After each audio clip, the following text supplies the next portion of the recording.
Hello, beautiful people, and welcome to Drawing Down the Dragon. I'm Snappy, and thank you for joining me for our interview today with the wonderful Dr. Carla.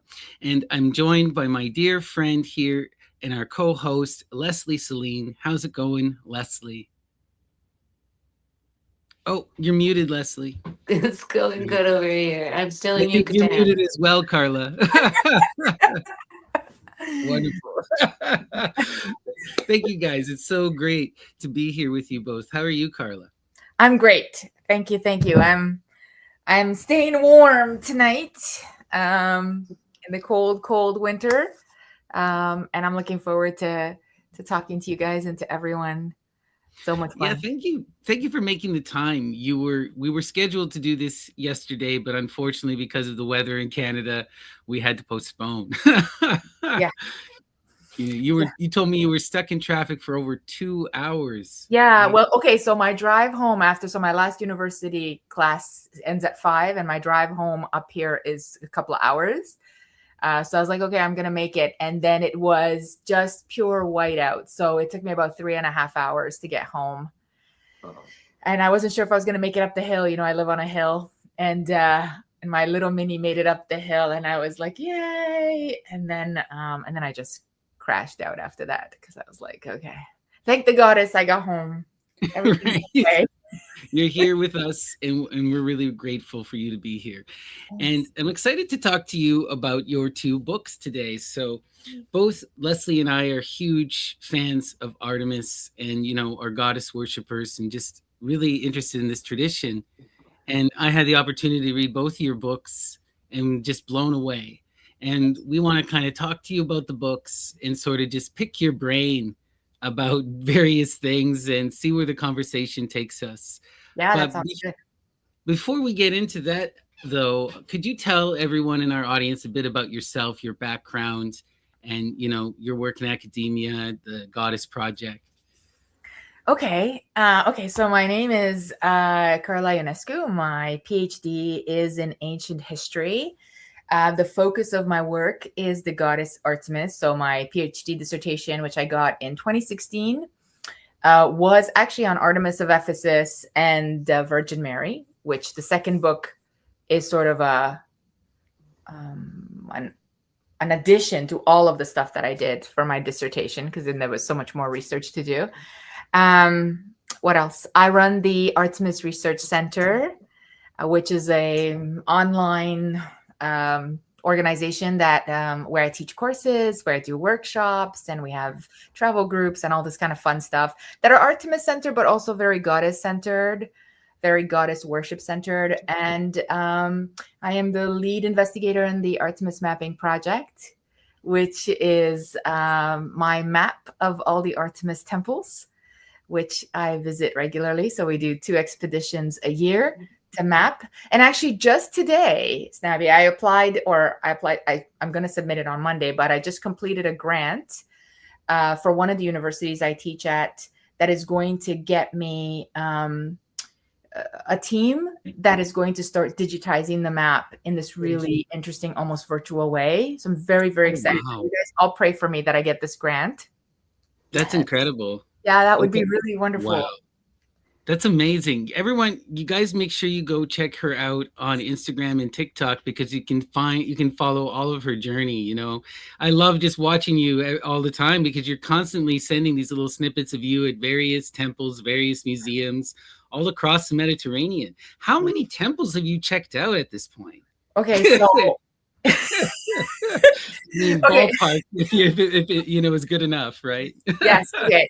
So if you want to see some of that stuff, you can join me anywhere on Artemis Expert, anywhere online.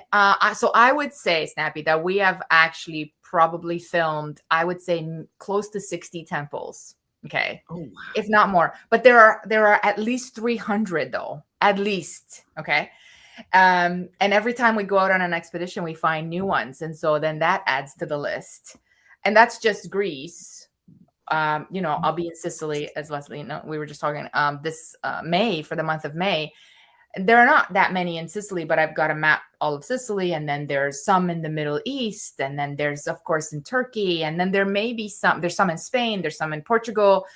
And then there may be some in the Balkans. So this is going to be, I would say, like a 10-year project. Like this is going to be a long-term, it's an obsession. You know this. It's an obsession. Yes, I can't stop we climbing know that. mountains. I can't, you know?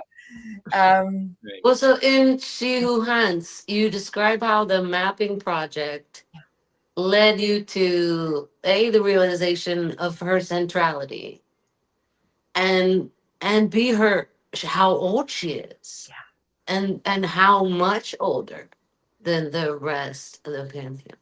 Yeah. Yeah. And I think she is one of the primordial goddesses. So I think that the name Artemis probably predates the Greeks because we don't actually know where it comes from. We can't really pin it down. There's a lot of arguments for what it might mean and where it comes from. But I do think she's Patnia Theron, which is mistress of animals. And then who knows before that, because Patnia Theron also has this sort of Neolithic and almost pre-Neolithic heritage as well. So I would say that Artemis is more sort of the modern. I mean, modern is a weird word to say when we're talking about this many thousands of years, but is the Greek naming of this goddess that was so powerful and so influential. And I think that my research will eventually show that she actually has more temples than any other Olympian. So we'll see. I mean, that's a big statement, and I have to have academic evidence to back that up. But everywhere we go, there are so many temples for her versus anyone else that it just seems to, it's now become a repeat. I take it for granted, you know, I'm like, oh yeah, we're going to go here and there's going to be 4 sanctuaries to Artemis, or we're going to go here where Zeus is celebrated. Oh, and there's Artemis too. Or we're going to go here to find so-and-so and there's Artemis too. And so it's becoming very evident to me that she was deeply, deeply worshipped and respected and loved. Yeah. And so do you think the bear is older than the deer for her? Oh, look at my bear. Yeah, I just noticed it. But I have deer in front of me. That's a good question, Leslie. I would say yes. Yes, if I was really forced to answer, I would say yes, because the bear is a much more primordial figure to be worshipped by humans and to be in relationship with humans. Many indigenous cultures, for example, had relationships with bears that were friendly, like collaborative relationships, not antagonistic. In my own home country, for example, in Romania, if we go back to the, Paleolithic and pre-Neolithic period, there is evidence that bears and humans lived in the caves together, especially during the winters. So this has become quite interesting. So the relationship seemed to be a little bit more collaboratory, but we think that the relationship is a lot like hunting and killing. But actually some of the evidence, that little bit of evidence, because we don't have so much, shows that there may have been a collaboration. So I would say, yes, the bear is probably older, but the deer have always been. Following upon that then, because one of the big things that I see in academia regarding, Artemis is it's a big debate about this deer and the bear, and we see it even playing out in the myths. So like, for example, the story of Orestes, which is paramount, the version of where they wind up in Brauon, right? Because we have one tale where they wind up there, but there's then the more popular version from Euripides where they wind up in Crimea, right, at Toroi. So which one do you think is the older original, or like what is, and then these transportation myths with Artemis seem to be everywhere. What is this whole thing? Yeah. I think, again, if you push me to answer, right? Because again, like, as you know, in academia, like things are parallel, but nothing is really an absolute truth and origin, because we don't have the actual origin. I would say that Crimea, because it's north of Greece, probably worshipped the bear, most likely worshipped the bear in some way, and most likely worshipped a wilderness goddess, as the Balkans did and the Slavs did and Eastern Europeans did.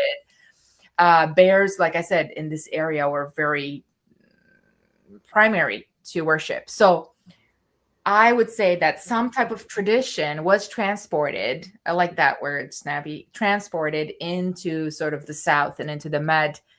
And in the Med, there were bears. I mean, I guess there's still a few bears in northern Greece. They're, they're protected now, but there were a lot more bears in this area than there are today. And so they would have been familiar with the bear as well. And I just find it really kind of wild, right? Like when you read Euripides, they talk, right? You have that classic tale of the deer standing in for Iphigenia, and then Iphigenia being teleported, transported, or whatever. She winds up in Toroi, right? Which is in Crimea, and you have the deer. But then, Leslie, you got to go to Brawan, and in their version of the tale, it's a bear that stands in for Iphigenia. It's not a deer, and she winds up in Brawan with the Orestes, right? So, and then Carla talks about this other bear temple, which is not a cute little thing for teenage girls. No, like fighting for your no,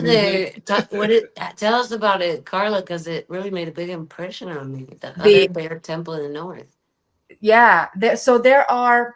Actually, now that you just say that, Leslie, you just reminded me, there's also a Neolithic bear cave in Crete that predates even the Minoans. And the Minoans used it to worship the bear and eventually called the bear Artemis there as well. So yeah, there are numerous stories in which Artemis is the bear. Okay, let me get my thoughts straight. So Artemis is the bear, often the bear incarnate. We don't see as much hunting stories when it comes to bears and Artemis. That is, she doesn't hunt bears in the way that she hunts deer, for example. So there's a little bit of that difference. And we do think that the bear stories all over Greece show a different kind of understanding of Artemis, a little bit more like maybe motherly, protective, wild, aggressive. These kind of characteristics are attached. In the cave in Greece, for example, there is a natural limestone structure that looks like a square pool with a shape that looks like a bear that is trying to climb into the pool. Now, for a good 1,000 years, this place was used as worship. And then, with the dawn of Christianity in this area, the wild men who lived in the mountains started this kind of legend that the bear was coming to drink all their water, and then the Virgin Mary, again, this interesting association between Artemis and Mary, sort of froze the bear, almost a bit like a punishment, so that it wouldn't drink the water, and then the wild mountain men could drink the water. But even today, when you go, you could still see the bear figure there. And they still do once a year, they do a festival to the Panagia. The Panagia is, the Virgin Mary in Greece. And it's, again, a festival that has, this kind of bear-like quality. So a lot of that, even though now the Orthodox Church owns that land and owns that cave and blah, blah, blah, a lot of Artemis's worship comes through there. And then, of course, like we were just talking about Eparon, the festival of the bears and the Arctoi, and the young girls as bears. And I want to ask you about this. Okay, because I had a hard time fully grasping this myth. And Artemis is she antagonistic to these girls, or is she empowering to the girls? Yeah, because it seems to be this thing where she is like preparing them to have to deal with men. At least that seems to be what I've read from some scholars. Yeah, like, from male. You have to be able to fight off male advances or prepare for the bride. What is your take on that? There's very little written on Brawan. Right. So academically, I would say that we have a couple of sentences about what happens here, written by Euripides, by male playwrights who didn't participate and had no idea. So they probably just, let's say, maybe knew what their wives or neighbors or sisters or whoever told them who had gone to be part of the ritual. And we are told historically that the girls here participate around 10, 12 years old, participate in this ritual where they shed their bareness or their wildness, or they offer it to Artemis in exchange for being prepared for domesticity. And I agree with you too, because in the beginning I was like, this doesn't make sense. But then as you start to dig a little bit deeper and you talk to just even locals who either do guides or tours around Buran, women who are midwives who also have a lot of sort of heritage stories, but don't want to talk about it publicly. Like they don't want to be on film, or they don't want, their community to know, that they think this way. I started to realize that actually what was happening now in the modern world, as I'm talking to people and they just tell me a story, they'll be like, Carla, I'll tell you, but you can't tell anybody, kind of thing, is maybe exactly what happened back then, which is whatever happened during this festival, the women decided to keep it secret, right? So for all we know, they could have had a festival of young women dancing, eating, all this kind of thing that they were doing, where their mothers were teaching them all kinds of stuff about, listen, this is what you're going to have to do now that we're entering, marriageable age. They could have had any kind of lessons, it's a rites of passage, right? So who knows what they were taught, right? And so I don't think it's antagonistic to the girls at all. If anything, I think it's a time when they're really getting help to figure out what to expect that's coming next.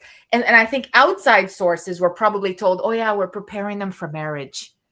Right. We're domesticating Sounds that. exactly like what you would tell the dudes It's exactly if what you were doing something real crazy, Ever since talking with you the first time, I've been trying to apply that, more feminist, I really appreciated your perspective on the Maenads, where you were like, well, what if this is just birthrights and from a male perspective, right?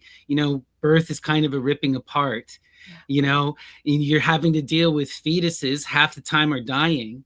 When you start to think of it from a naturalistic midwife lens, all of a sudden it's not terrifying. And you can see how that could be true. We don't know for sure, but that seems to be the most plausible of any explanation I've heard. So now I look at a lot of this stuff from these male playwrights and I'm just like, okay, is this more of this kind of, outside male perspective for these inner feminine hidden rights, And there's also that we don't hunt anymore. And so all the stories are kind of cleaned up for our modern ears. Yeah. Whereas it is likely that there were rights around killing and butchering animals and how to do it. Yeah. And I'm a really sensitive person. Like, I wouldn't kill anything, and I certainly wouldn't butcher anything. I mean, unless my life depended on it, you know what I mean? But it's not something I would participate in. I like shooting guns, but at cans, or targets, more of a competition, this kind of thing. So it's kind of interesting to me because I come across some very violent, very uncomfortable rituals for Artemis.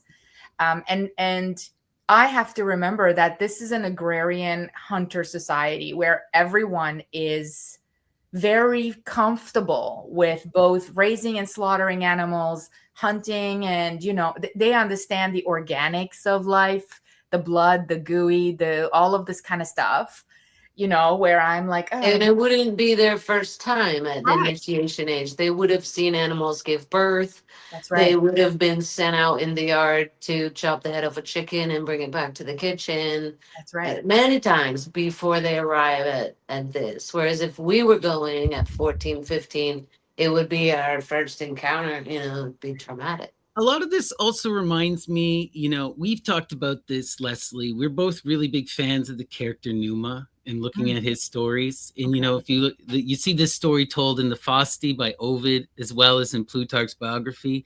And that's where he's commanded by Zeus to do a child sacrifice. And then instead he goes and to talk to his nymph Egeria, and she says, you don't need to do any of that. Give him the fresh shoots of onions. Pretend that they're children, and you sacrifice the onion. And I think we see this in a lot of these pagan rites where it's a theatrical performance. And I wonder how literal are it is a child sacrifice, but it's also the eidolon is the goddess. So we're dealing with a magical theatrical performance. Is this a child that they're destroying, or is this a lamb or an animal or some vegetables, right? once you enter into the sacred theater, anything can be the stand-in for the sacrifice. The sacrifice is real. I'm not saying that didn't happen, but in the pagan mind, that onion becomes the child in a very literal sense, right? And so we didn't even have coins until 400 BC. And so really your animals are money. Yeah. And so it's like throwing a coin into the wishing well. You know, this is your currency. And the thing is, you want to give something of value to the goddess. Yes. And some of the places that I've been to, of course, as you know, so many of the places that I climb to are so high up on the mountains. I went to a place just outside Egina this May, and I climbed.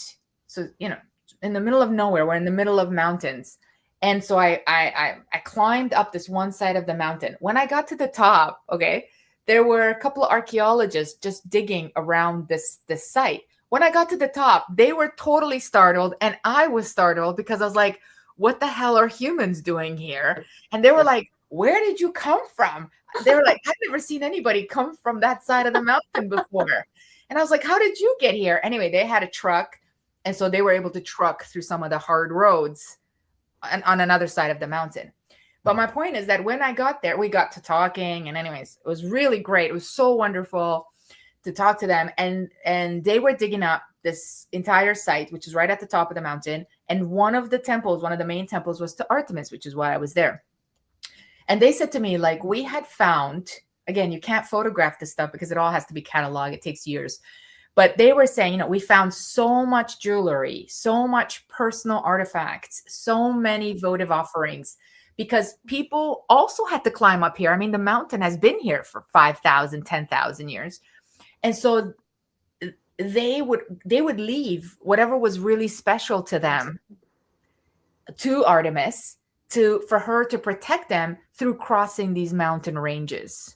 So anything from like a bead or a family bracelet or something to very expensive or, very valuable things in the way we think about value today. And so, I think that people, whatever they could offer that had meaning to them was more valuable than the actual material goods of this thing. But I'm fascinated by it because I know how hard it was to climb up there.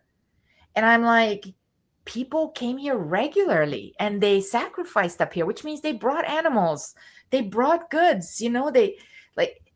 And some of the sites, the story is people gave birth up there, and I'm like, well, hell, that's one way to deal with contractions is climb the whole mountain. Yeah. There is a site at Ancient Mycenae. I think I just wrote about it on my Substack about the statue. So there's a site. Ancient Mycenae has its own site. It's supposed to be the Asclepion, which is good. Asclepius is there. But there are 2 temples to Artemis. I don't know if we talked about this before, Snappy. 2 temples to Artemis right on the site, which is amazing because there's no other goddess there except for Asclepion and her. And then just a kilometer up the mountain, there's a temple to Artemis Limnatis. Why do you need so many temples? And then about another kilometer up the mountain, give or take, there is a temple to Eileithyia, which is the goddess of childbirth as well, right? Right. And so when we got up to the temple of Limnatis, my travel partner, who's not a hiker, I was like, I'm going to climb up to Eileithyia. I need to photograph it. I need to film it. We need to put it on the map. And she's like, I'm going to come with you. And which was amazing. And the hike up there was really, really difficult. Okay. Really difficult. And I was thinking the whole time, like you say, Leslie, I was like, okay, even if they had some semblance of a road, you're on the side of a cliff. Do you know what I mean? So pregnant women would come up to this temple and give birth at this temple. And then some of them, after they gave birth, they'd come back up to this temple, whether or not they gave birth up there, okay? And they would offer the placenta, they would offer their girdle, they would make this is women that just... This is what I was talking about when we were talking about rumors of maenads dismembering babies. It's because, we still do stuff with the placenta, and they still think we're crazy and say mean things about us.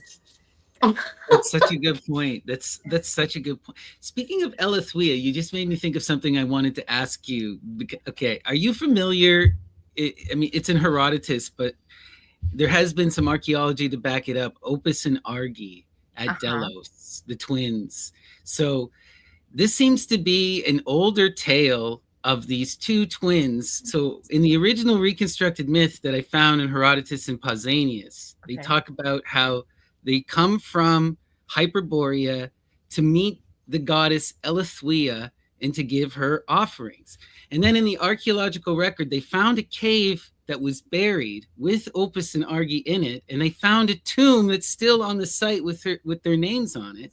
But there seemed to have now been, you know, there seems to be a washing away where these characters become associated with the Dioscorides and become abducted by the Dioscorides. Oh, And there seems to be this whole thing where, Elithwea seems to predate both Leto and kind of Artemis giving birth. And she seems to be the central deity at Delos in the oldest iterations. Have you heard anything about this? Are you familiar with this? so I haven't heard about this at Delos. Delos is on my list to map.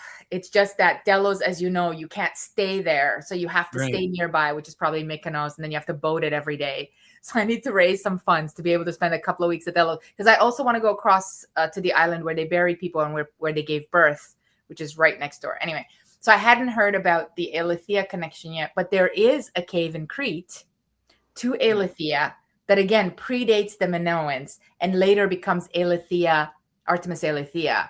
And this cave is in the ground. So most cave, well, I mean, okay, not many caves are in the ground, but what I mean is, like, when you look at when I first went there and you look across, I don't know, you park your car and you look across, the ground just looks flat. And so I'm like, where is this cave? What kind of cave is this? I'm used to mountain caves, with big open mouths, and you got to walk in the back and then go down. Anyways, this cave, the mouth of it is like the flat ground, and then you sink into it. Okay. And then you go into the back. And this is a cave to Elithea where, again, Minoan women and possibly pre-Minoan women would go down into and give birth. Well, who was there before the Minoans? I thought they were the first ones. Any sort of, we don't have a name for anybody that predates the Minoans, but some Pelasgian, right? Yeah, sometimes people call it like primordial or Neolithic or post-Neolithic, depends, but they call them like peoples or civilizations, because there was a lot of movement, and we don't know exactly, because the Minoans are only in that Bronze Age measurement, that we've got this kind of so they were giving birth inside the cave? Inside the caves, inside. I mean, that is as old as time, of course. Women have been giving birth inside caves since the beginning. And what was really fascinating is, again, once sort of the pagan worship died off a little bit and Christianity took over, there were 3 stalagmites, etc., 3 natural formations in the back that look like goddesses. One of them being Elithea, one of them being Artemis, and one of them apparently maybe Britomartis, maybe someone else. But they had this kind of very human shape. And apparently church leaders at the time, when they found this cave and figured out what was going on in there, cut off all the heads of the 3. So now when you go down into the cave, you could see the 3 stumps at the back of the cave. Yeah. That's so awful. Yeah.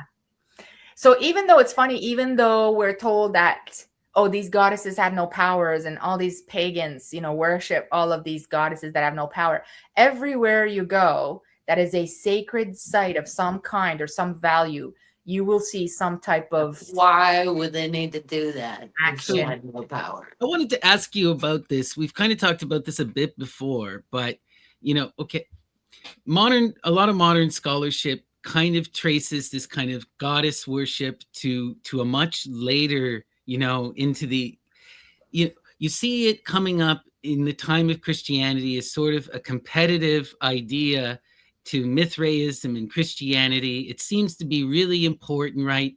The cult of Cybele was at Rome. We have Emperor Julian, right, trying to stop the Christian waves. We have all of this Isis worship all over the place. my question, and what I seem to see in the texts, is that this kind of synthesis of the goddess is far, far earlier than these academics are giving it credit. Like, they're seeming to think that this is a much later conflagration, where connecting Cybele and Artemis is a later thing that, like, Apuleius pulls out of his butt or something, But it seems to me like, with your research and your book, you go all the way back to Egypt, and you seem to have this synthesis with the goddess Neith. You seem to have this kind of synthesis right from the very beginning. Like, she's conflated in the Egyptian tradition with Nut and with Isis. Some people would take it back to the Ice Age, like the locals at Lake Nemi. They're like, no, this is comes from the Ice Age, when women started hunting. Yeah. So so that is a broader question, I think, in many ways. Okay, so I guess two things that we can talk about. Number one is, I believe that the original divinity that humans worshipped was feminine in some way. And by that, I mean all humans worship some type of a feminine divinity. I think that is our earliest sort of connection to a deity. It seems to be some kind of divine feminine. Not to say that there aren't male consorts and counterparts and things like that. And then as we move forward through time, we start to see, of course, the primarism of masculinity and deities.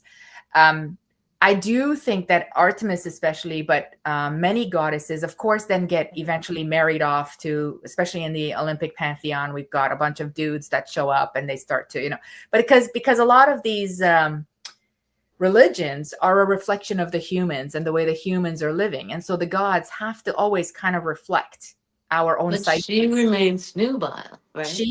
And she remains powerful.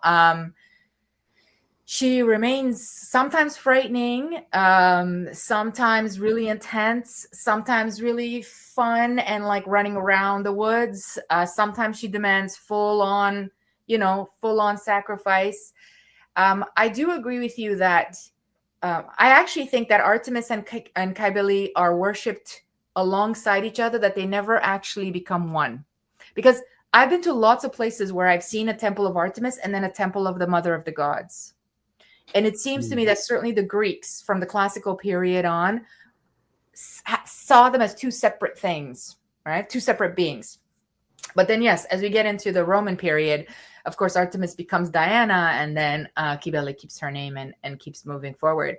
But yeah, I think a lot of this, I don't know what you would call it. It's not transformation. It is syncretism in many ways. It's like one of the things that, like, I'm a modern practitioner of the pagan tradition, and I'm really interested in the tarot, and the tarot seems to have, tarot seems to be coming out of this matriarchal kind of cult that we see, this goddess worship.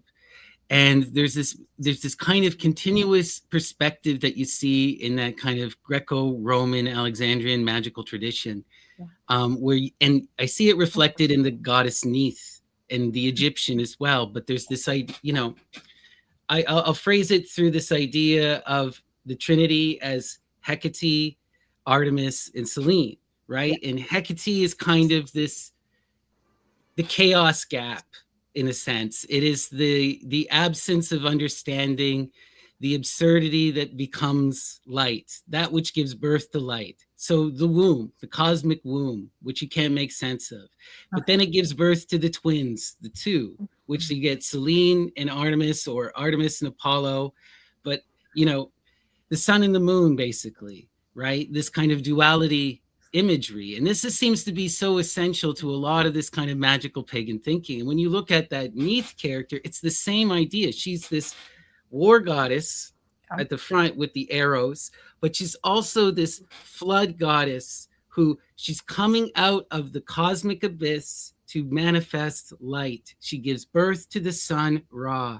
And it's the same thing in all this Hecatic magic that continues to this day, where they're all saying she's this hidden light that gives birth to the twins. What are your thoughts on all that? I think the Egyptians are quite influential. One of my students was asking me, when you think about an organized pantheon, what do you think is one of the earlier or the most influential organized pantheon? And I think the Egyptians certainly play a key role because they had such detail in their pantheons before maybe some of the other cultures were inspired by it. So yeah, I think you're absolutely right. And I think there's something about the Trinity and the triangle. I mean, we could be here all day talking about the triangle. Right. I'm always asking students, like, you're familiar with this triangle, right? They're like, yes. And then what about like this triangle? Right. No, that's a really good point. People don't think about these things because Like we don't really consider that perspective. I'm like, the original triangle, guys, look like this. Okay. In caves, we see it in the Neolithic. It looked like this.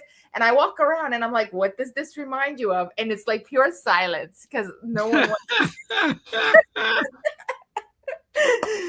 And I'm like, over time, this triangle, because it was already such a powerful image, becomes this triangle. And then we see it even on the so-called tomb of Agamemnon. We see the triangle on top and all, it's everywhere. So, but why I say the triangle is because that's the Trinity in itself as well. And we feel very comfortable with Trinities. It's funny that you say that about the Trinity. So for me lately, so Artemis is, of course, my everything. But for me lately, the two gods that keep showing up in what is trying to become a triangle is Hecate and Dionysus, which is, again, Dionysus. What are you doing, dude, in my pantheon? Well, that makes so much sense to me, though, because to me, okay, for a long time, I've been obsessed with Dionysus. And when you get into, I was talking with Dr. Ammon about this, and he told me I had to read Saturnalia. So I went through the Saturnalia, and what the Saturnalia tells you is that Dionysus is the sun, the dying and the rising sun. And what he is he's the sun that goes into the underworld and then is the fresh rising shoots of spring, that birthing life, right? So when you read Dionysus and Adonis and Attis, the story of castration and rising to the stars, it's the inverse of the Persephone story. Yeah. It's that cycle completed, What I see in the modern, I wanted to ask you about this too, because you did so much in your recent book about a lot of the Christian stuff. What I see in the Christian stuff, it's like they have the story of Dionysus Attis, in the Great Mother, but they don't have Persephone. They've gotten rid of Persephone. They got rid of Aphrodite Pandemos. Like they stripped half of the pantheon, but it's so Greek in one sense. It could be the cult of Cybele. It's like they just took the Roman version of the Cybele cult and slapped a Hebrew glaze over it. Without the Hebrews' permission. Right, exactly. Right, they had no intention for that. No, of course, right? Of course. Yeah, I don't want to imply. Right. You're absolutely right, and I think that's why it was so important for me to add, when I was thinking about putting the second book, certainly the one on Artemis of Ephesus, together. There's a whole half of it that's a lot of Christian biblical lore. And then I thought, oh my God, people are going to read this and go, Carla, why are you giving me all this Christianity? But I think it's important that we see this connection, that we see that Christianity or monotheism doesn't just come out of a vacuum where it's like, here I am and I'm something totally new and I'm something totally original. No, absolutely not. It's just editing of ancient lore and ancient practice. And, to me, what frustrates, I love the philosophy, and Emperor Julian is one of my favorites in of all the Latin, right? Of all of the Roman writers.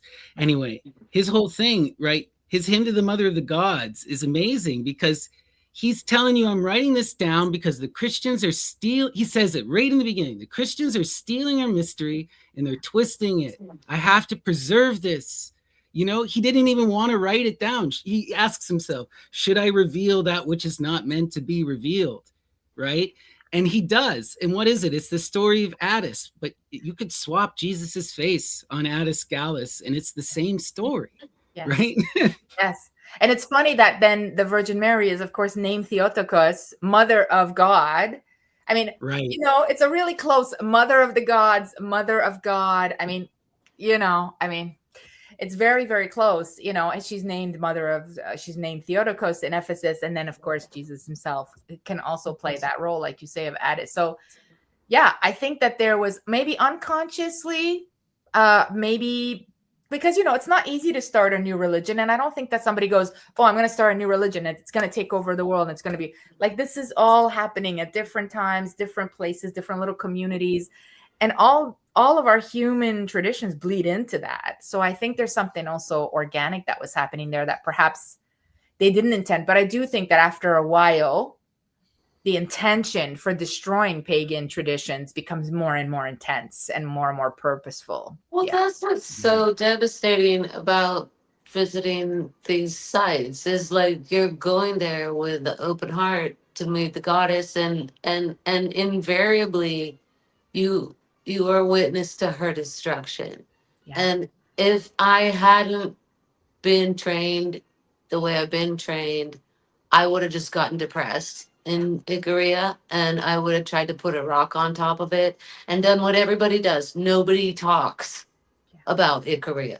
And it's because it's so recent. The destruction is so recent that it's almost like it's the one time you wish that the British had stolen everything. Yeah. You know what I mean? Yeah. Because at least it would still be there. And the recentness of the violence of the church, and for me the only remedy was practice. Was I showed up with my flowers and my honey and my water, and we sang, and we replenished the earth. And if I hadn't known how to do that, I wouldn't have been able to process it. You know what I'm saying? Yeah, it's really tough. When we were last year, I think we were in Orchomenos, and I had gone up to see the site of the of Artemis Mesopolitis, and we came back down, and my travel partner was like, there's also a church here nearby. She had looked it up while I was hiking, that may have some of the columns of one of the temples of Artemis that was also nearby. Because like I said, everywhere I go, there's like 8 temples to Artemis within the same region. And so we went, I was like, okay, let's go see it. And I was prepared for seeing the church being made from some of the columns. And anyway, the church was locked, so I had to kind of jump over this wall. But when I got there and I realized that the 4 corners of the church were the 4 columns of the temple, like I started crying. I mean, I'm alone here. My friend is in the car, but I was so emotional. I had to turn off my camera and like take a moment to like bawl for a bit, because there was just something so visually violent about that showing. Like, we have conquered your gods, or your goddess in this case. Look, we're using kind of her bones to build the 4 corners of our church. It was one of the most disturbing things I've ever seen. And I've seen some really weird stuff, you know what I mean? But it was just so visually violent and like proud of conquest.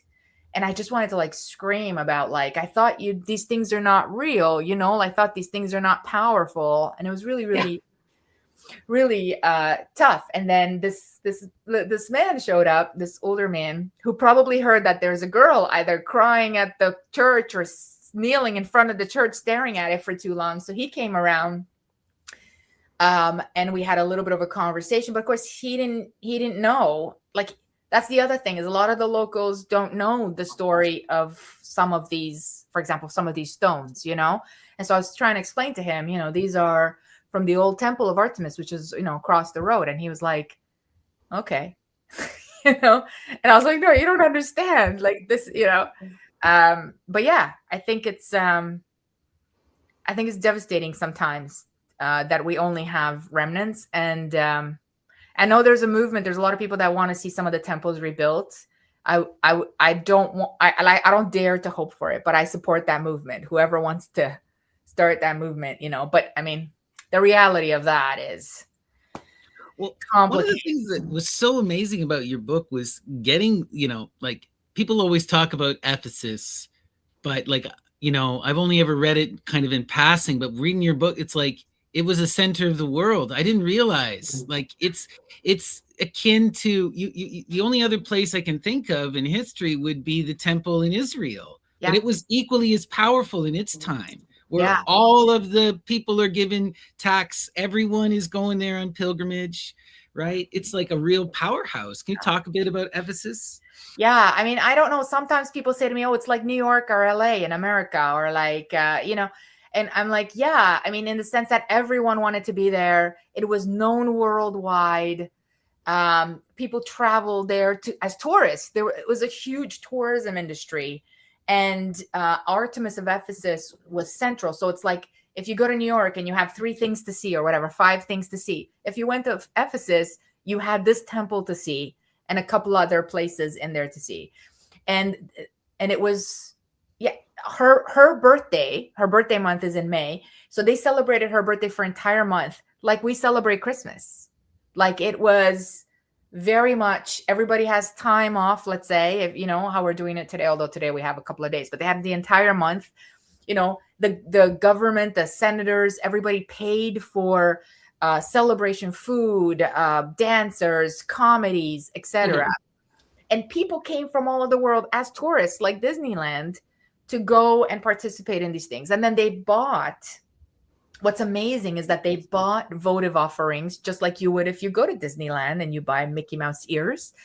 And then when they got home to their own home communities, they went sometimes to another temple of Artemis, sometimes to the mother of the gods, and offered these offerings of Artemis in that temple. And so we will find, for example, at a so-called Greek Artemis, because I think it's the same Artemis. I don't think there's 2, right? It's just the same one. But let's say somewhere in northern Greece, okay, at one of the temples of Artemis, we will find a little statuette of Artemis of Ephesus being offered, which tells us that at some point, somebody from here traveled down to Ephesus, or somebody they knew traveled down, brought up this votive offering, and then they offered it to this Artemis, or whichever Artemis rules that temple. So Ephesus was huge, and it was a place of sanctuary, wealth, power, trade. And at the center of it all, you have this magnificent goddess that looks somewhat, because Artemis has other temples throughout Turkey. She's got a dozen, if not 20 temples throughout Turkey. I mean, we were there in November and we only did sort of the western, southern part because Turkey is huge, you know. Right. And then as we were on that expedition and I was posting stuff online, people were like, oh, you got to go see this temple, Carla. You know, people from Turkey are DMing me, hey, you got to go see this. And did you know? So anyway, so more temples are getting added to the list. But Ephesus itself has this very unique shaped version of Artemis. And people sometimes think, oh, this must be someone else. But no, it's just her. But the Ephesians have this long tradition that's attached to the Amazons and this very standing erect statue. And then for so long, they call the protrusions breasts, which drives me nuts. Okay.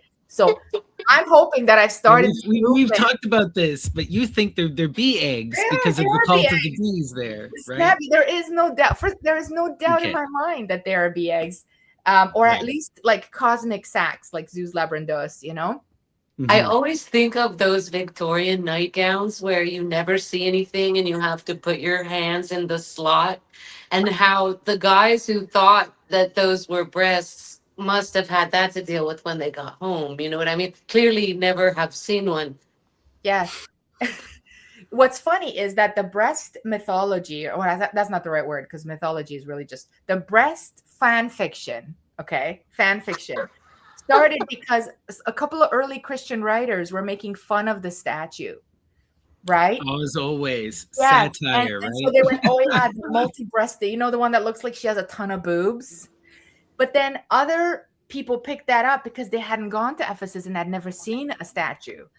And then it becomes so embedded in culture that people think it's real. And then even academics who had never seen a statue or hadn't gone to Ephesus go, well, yeah, you know, the first Christian writer, Ignatius something, or rather, I can't remember his full name, said that they were breasts. And so what fascinates me is how something that is fiction becomes truth. Right. Even the museum in Ephesus, and yes, you can bet that I definitely said something to the souvenir lady, has a label underneath the little statues they sell, the multi-breasted Artemis, right? And so I was there going, I was looking at the tag and I go, you know, she's not multi-breast. These are not breasts. These are not breasts. So and then later talk about fan fiction. Somebody else postulates that they're testicles. Yes, that's an 1800. I'm sorry, but thing what because are your of the testicles? bulls. Yeah. Yeah. This guy, okay. Again, I can't believe this guy in the 1800s, his name is Sturley. He just came up with this idea because of, actually, we were just talking about Crimea and Tauropolis.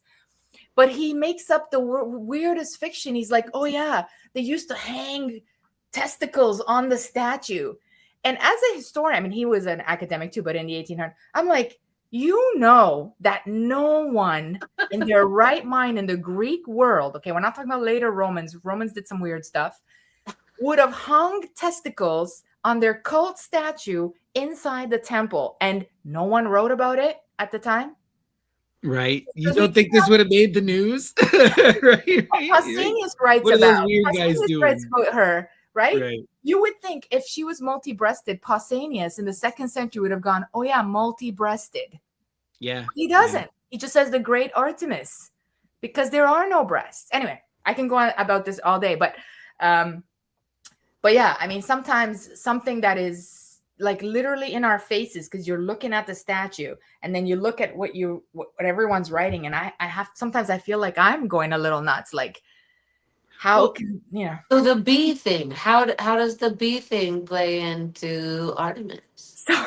So there's numerous stories that make the bee eggs most likely, but I will tell you two. Number one, the Ephesians were fantastic beekeepers, and their bees were super famous, and they worshiped the bee, including wild bees. So if you look at wild bee eggs out into the wild, you will see that they look exactly like the protrusions.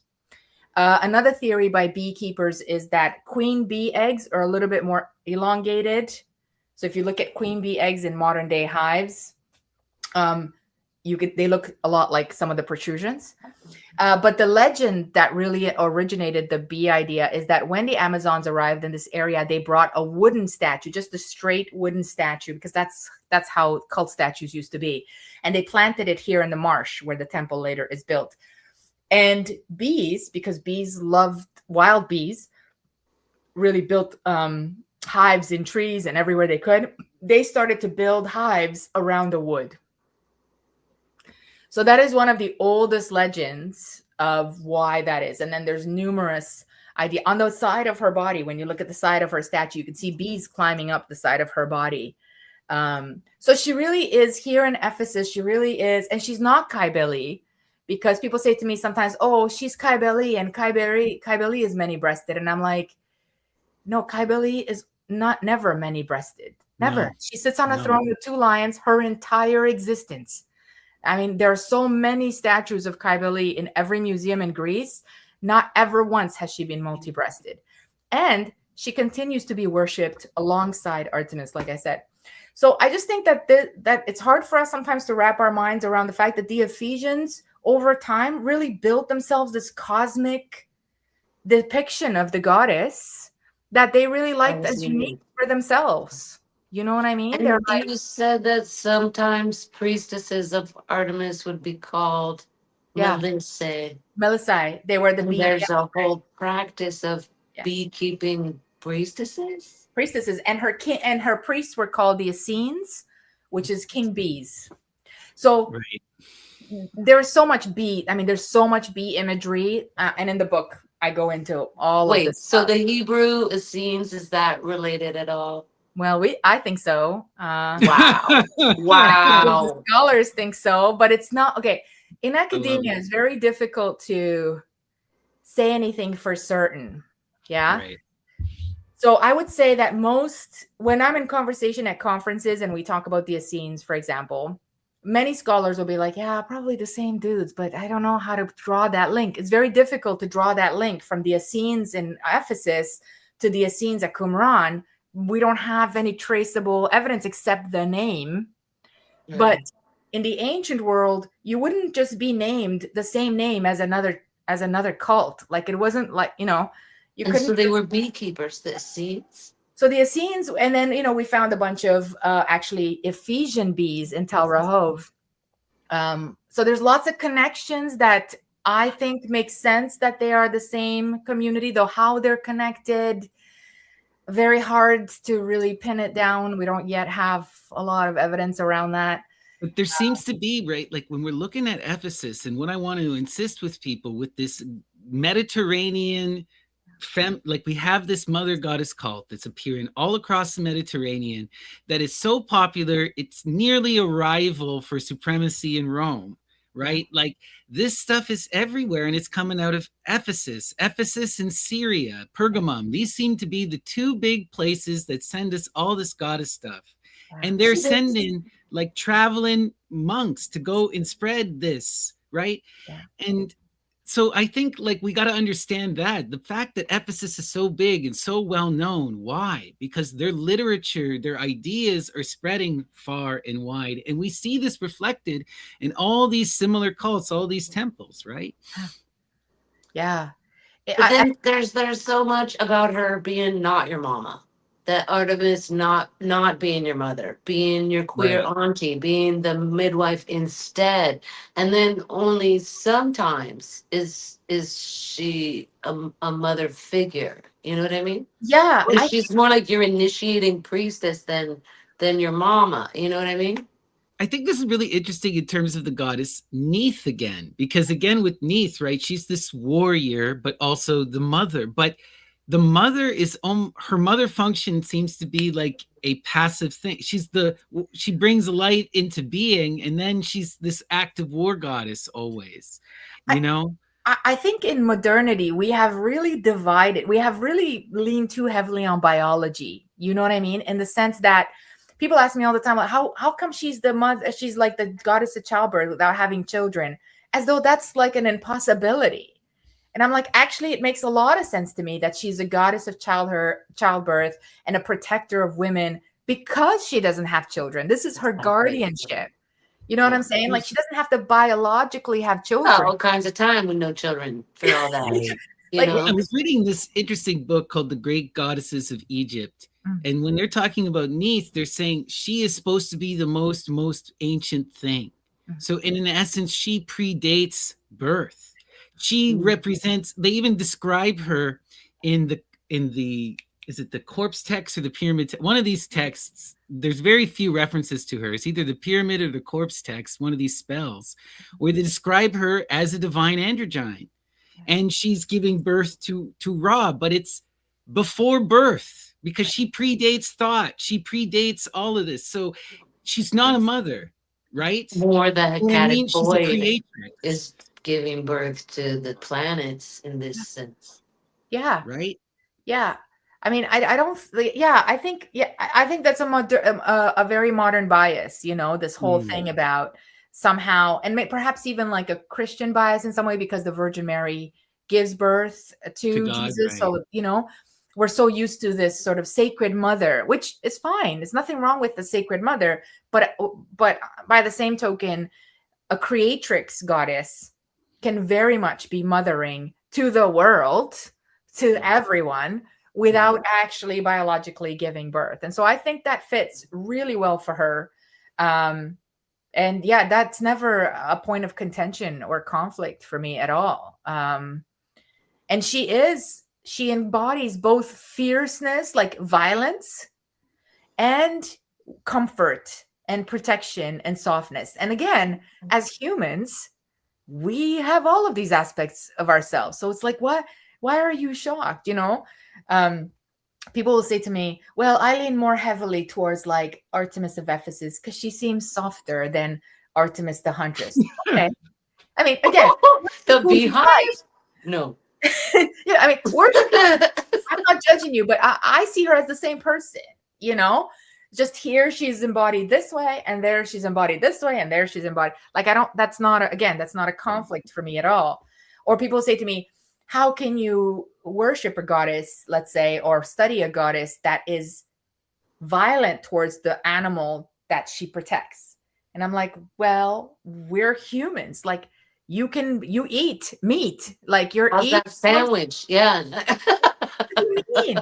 Hunting is a way of life. She's not dancing around slaughtering animals going, yeah, look how much fun my cruelty is. But hunting is part of that tradition, and feeding, you know. There's also, you know, it's hard for us. Right? That's the emphasis. Her epithet was Sotera, savior.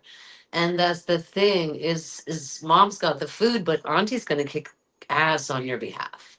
Yeah. And so savior and protectress being violent is to me is not incongruent. Yeah. Sotera is salvation, the savior.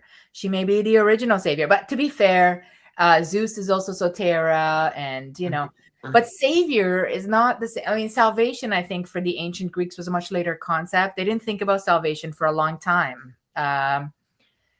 They thought you go to the underworld, and we all go to the underworld. And in fact, if you think about it, Hades very rarely, if ever, really judges the righteous and the wrong. You know what I mean? Some scholars make a big deal about this with the Orphic, because once you get into the Orphic period, you start to have these kind of salvation things with I'm a child of starry heaven and I need to go return to that, that perfected monad, but that doesn't come until the far later philosophical periods, right? And again, you see how it reflects us, right? Like the gods really, and religion and spirituality really reflects humanity, right? Like, I mean, we have to acknowledge that what we see, because people say to me, oh, well, do you think she was a real being? And I'm like, I'm not sure that's relevant, because really it's about this energetic connection that we are projecting for ourselves.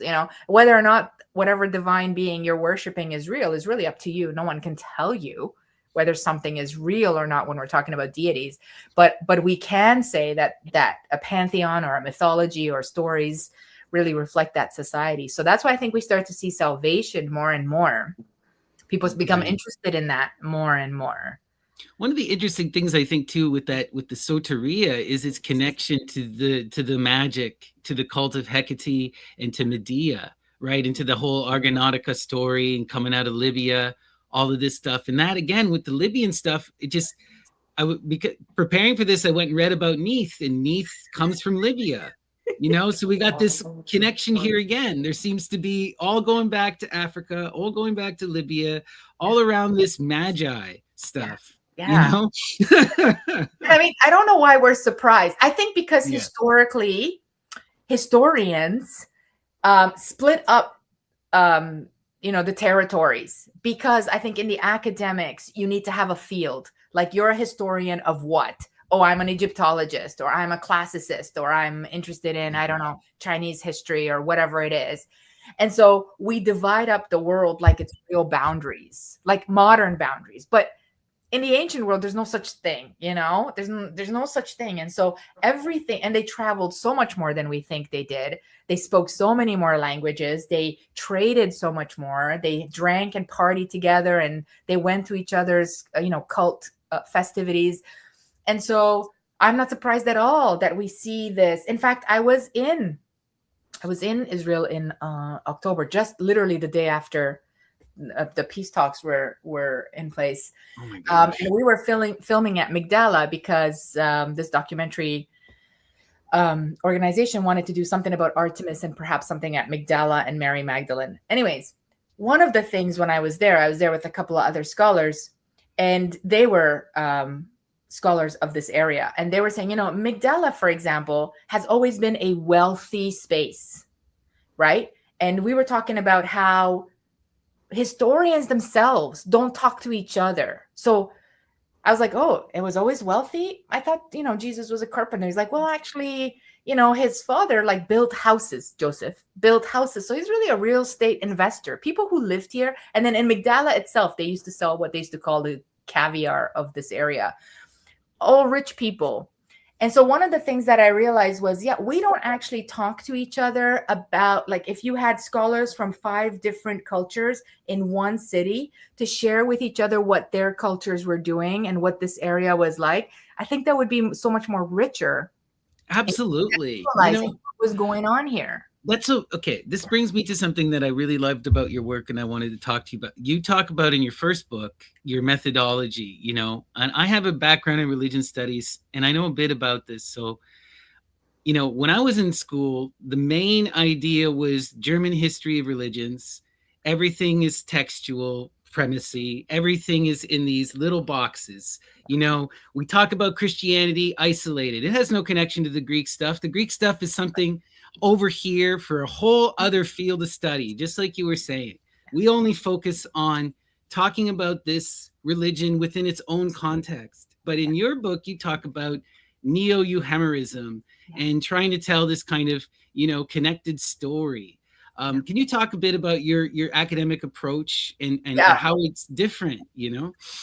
So it's funny that you say that, because it took me forever to find the terminology for it. Because when I was doing my PhD at first, they really want methodology, again, for the same reason, because they are like, we need to categorize you.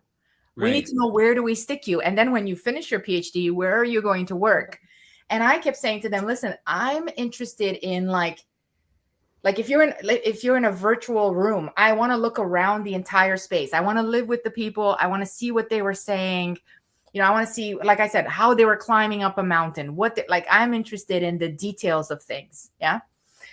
And so I came across neo-humanism and thought, actually, this fits really well, because this allows me to take a look at a variety of pieces, let's say, of this puzzle, but use it in a methodological way, in a method that seems like it's organized. Because in truth, it's kind of chaos. I'm not sure that we can really, really absorb everything that was going on in some of these, especially a metropolis like Ephesus. Thousands and thousands and thousands of people from all over the world were here, right? And so I had to use something to try and pin down different categories. So this allows me to use everything from ritual to mythology to architecture, etc. All of these, what would be seen as different fields of study, religion, of course, scripture, primary source, literature, etc., and allows me to sort of look at it as a whole. It's still a little like, you still have the freedom to shape it how you like, because it's not something that scholars use often. But it gave me the freedom to really look around and be like, let's consider all aspects and how they influenced this time period. And I was lucky because they allowed me to use that. They were a little, I'm not sure what you're going to do with that, Carla, because I'm not sure you're going to fit in a category somewhere. And they were not wrong. I teach everything from ancient history, religious studies. I teach death and decay and archaeology and burial rites. Wow. I also teach like communication and writing, creative writing. So I teach a course called In Search of the Paranormal, where I talk about ghosts. And so I've had to make my own way, because when people ask me like, okay, what is your methodology or your field of study? I do say it, but it doesn't always come across well. I'm like, well, humanity. Well, and then in the courses you teach that we can take, one of them is super sporty. There's archery and ceramics in it. And I was like, this is different, because usually either what you get is academics, or you get someone trying to do pagan reconstructionism on you, kind of like laying their trip on you. And your courses really seem like, let me immerse you in this stuff, and so you can have your own experience. And that's what's so attractive about them to me. Thank you for that, Leslie. I don't want to preach anything to anybody. I mean, I'm going to give you stuff, obviously. And I do like a lot of artifact culture. I like material culture because I think it's something that's tangible, and I'm a visual learner. But yeah, I do like to just present it all and give you an idea of what academics think. But then, as you can see, like, I'm always just a little bit like, academics are, because they're kind of trapped within a certain discipline. When I'm writing academically something, I have to follow that discipline. I'm okay with that because I like it. My cerebral self goes, this is good. This works. This makes sense. It gives you a framework, right? Yes, you have a structure something, now. right? But I know it's limited. It's limited. Everyone knows it's limited. Academics know it's limited. We know this, but you're in the framework. But from there, you can grow any way you like. I mean, it's such a good tool to have. It's just, I mean, things are getting a bit better now, but when I was in school, there seemed to just be this big push away. Like, you quoted Robert Graves in your book. My professors would be like, avoid Robert Graves like the plague. avoid Fraser like the plague. These people who are conflating everything and telling their own versions of the myths, like that's a whole, they're creating their own religions. What are you doing? Yeah. Right. Yeah. What is your perspective on that kind? There seems to be within religion studies a macro perspective and a micro perspective, and these two people don't like to talk to each other. Yeah, I agree with you, Snappy. I mean, and I also agree, like, it's very hard if you ask me to tell you some people in the past, let's say, that wrote 50 years ago or whatever, that I would recommend. And other than Gimbutas, really, I'm never really as comfortable to, like, I recommend with caution. It's like, well, this person wrote about this. This was the time in which they wrote. Take it with caution. Poor Arthur Evans, in Knossos, calling all those places palaces. I mean, come on, dude. Those are not palaces. But it was a time for that. So when you're writing academically, you have to cite, you have to show you've looked at these pieces. And there are some points that I'm like, okay, yes, because they had done the research. They just had a very different bias and a very different training. But I agree with you that it's, especially now that there's more openness to look at artifacts and temple sites, from a more cultural, local perspective, right? From a more indigenous perspective. So it's not the Brits, the Germans, the Finns, everybody's coming into Greece with their own ideas. Right. Now we're making room for local stories and some more histories. And so I think that's really important. And some people aren't comfortable with that. Some people are like, oh, now you're trying to change history, or you're trying to cause some kind of progressive thing. And I always tell my students, like, the primary text is there. Like, there is no secret. There's nothing to make up. The primary text is there, but the interpretation of that primary text, and sometimes the translations of that primary text, can be criticized, right? So it's not like, I don't think there's a reinvention of history. It's just being able to look at it more widely instead of that very narrow, right? I think about it in terms of, like, for example, if we look at a character academically, like Kronos, Saturn, right? You'll have some academics who will say, okay, we have the Orphic Kronos time and he's over here. And we have the agrarian, Titanic Greek Kronos here. And then we have the agrarian Egyptian or Roman Saturn over here. And they're all separate. And then you have some who bring them all together. And, I look at it and I can kind of see both perspectives, because on one hand, in the earliest traditions, you don't have all these connections to time. You don't have all this deep philosophy, and Greece and Rome are so separated. But then by the time you get to Macrobius and the Saturnalia, right? And this is a person who's living this lived tradition. He's conflating all three, and he's telling you that all of these people are conflating all three. Yeah. So there is a truth to them all being the same. There's also a truth to them all being separate. You know what I mean? It gets so, how do this is the issues that academics have, right? So my favorite thing to do, which I always do, is I go to the earliest source. Okay. Right. This is my comfort level.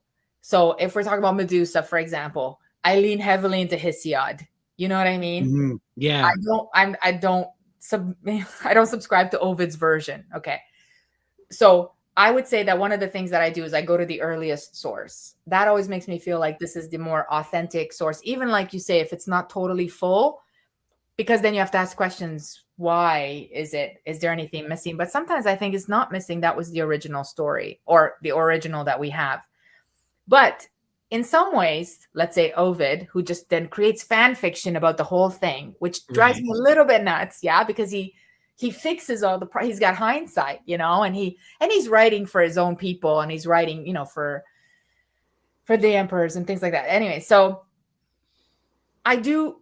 we have to talk about him, historically speaking, as an academic, because that influences so much of the modern period.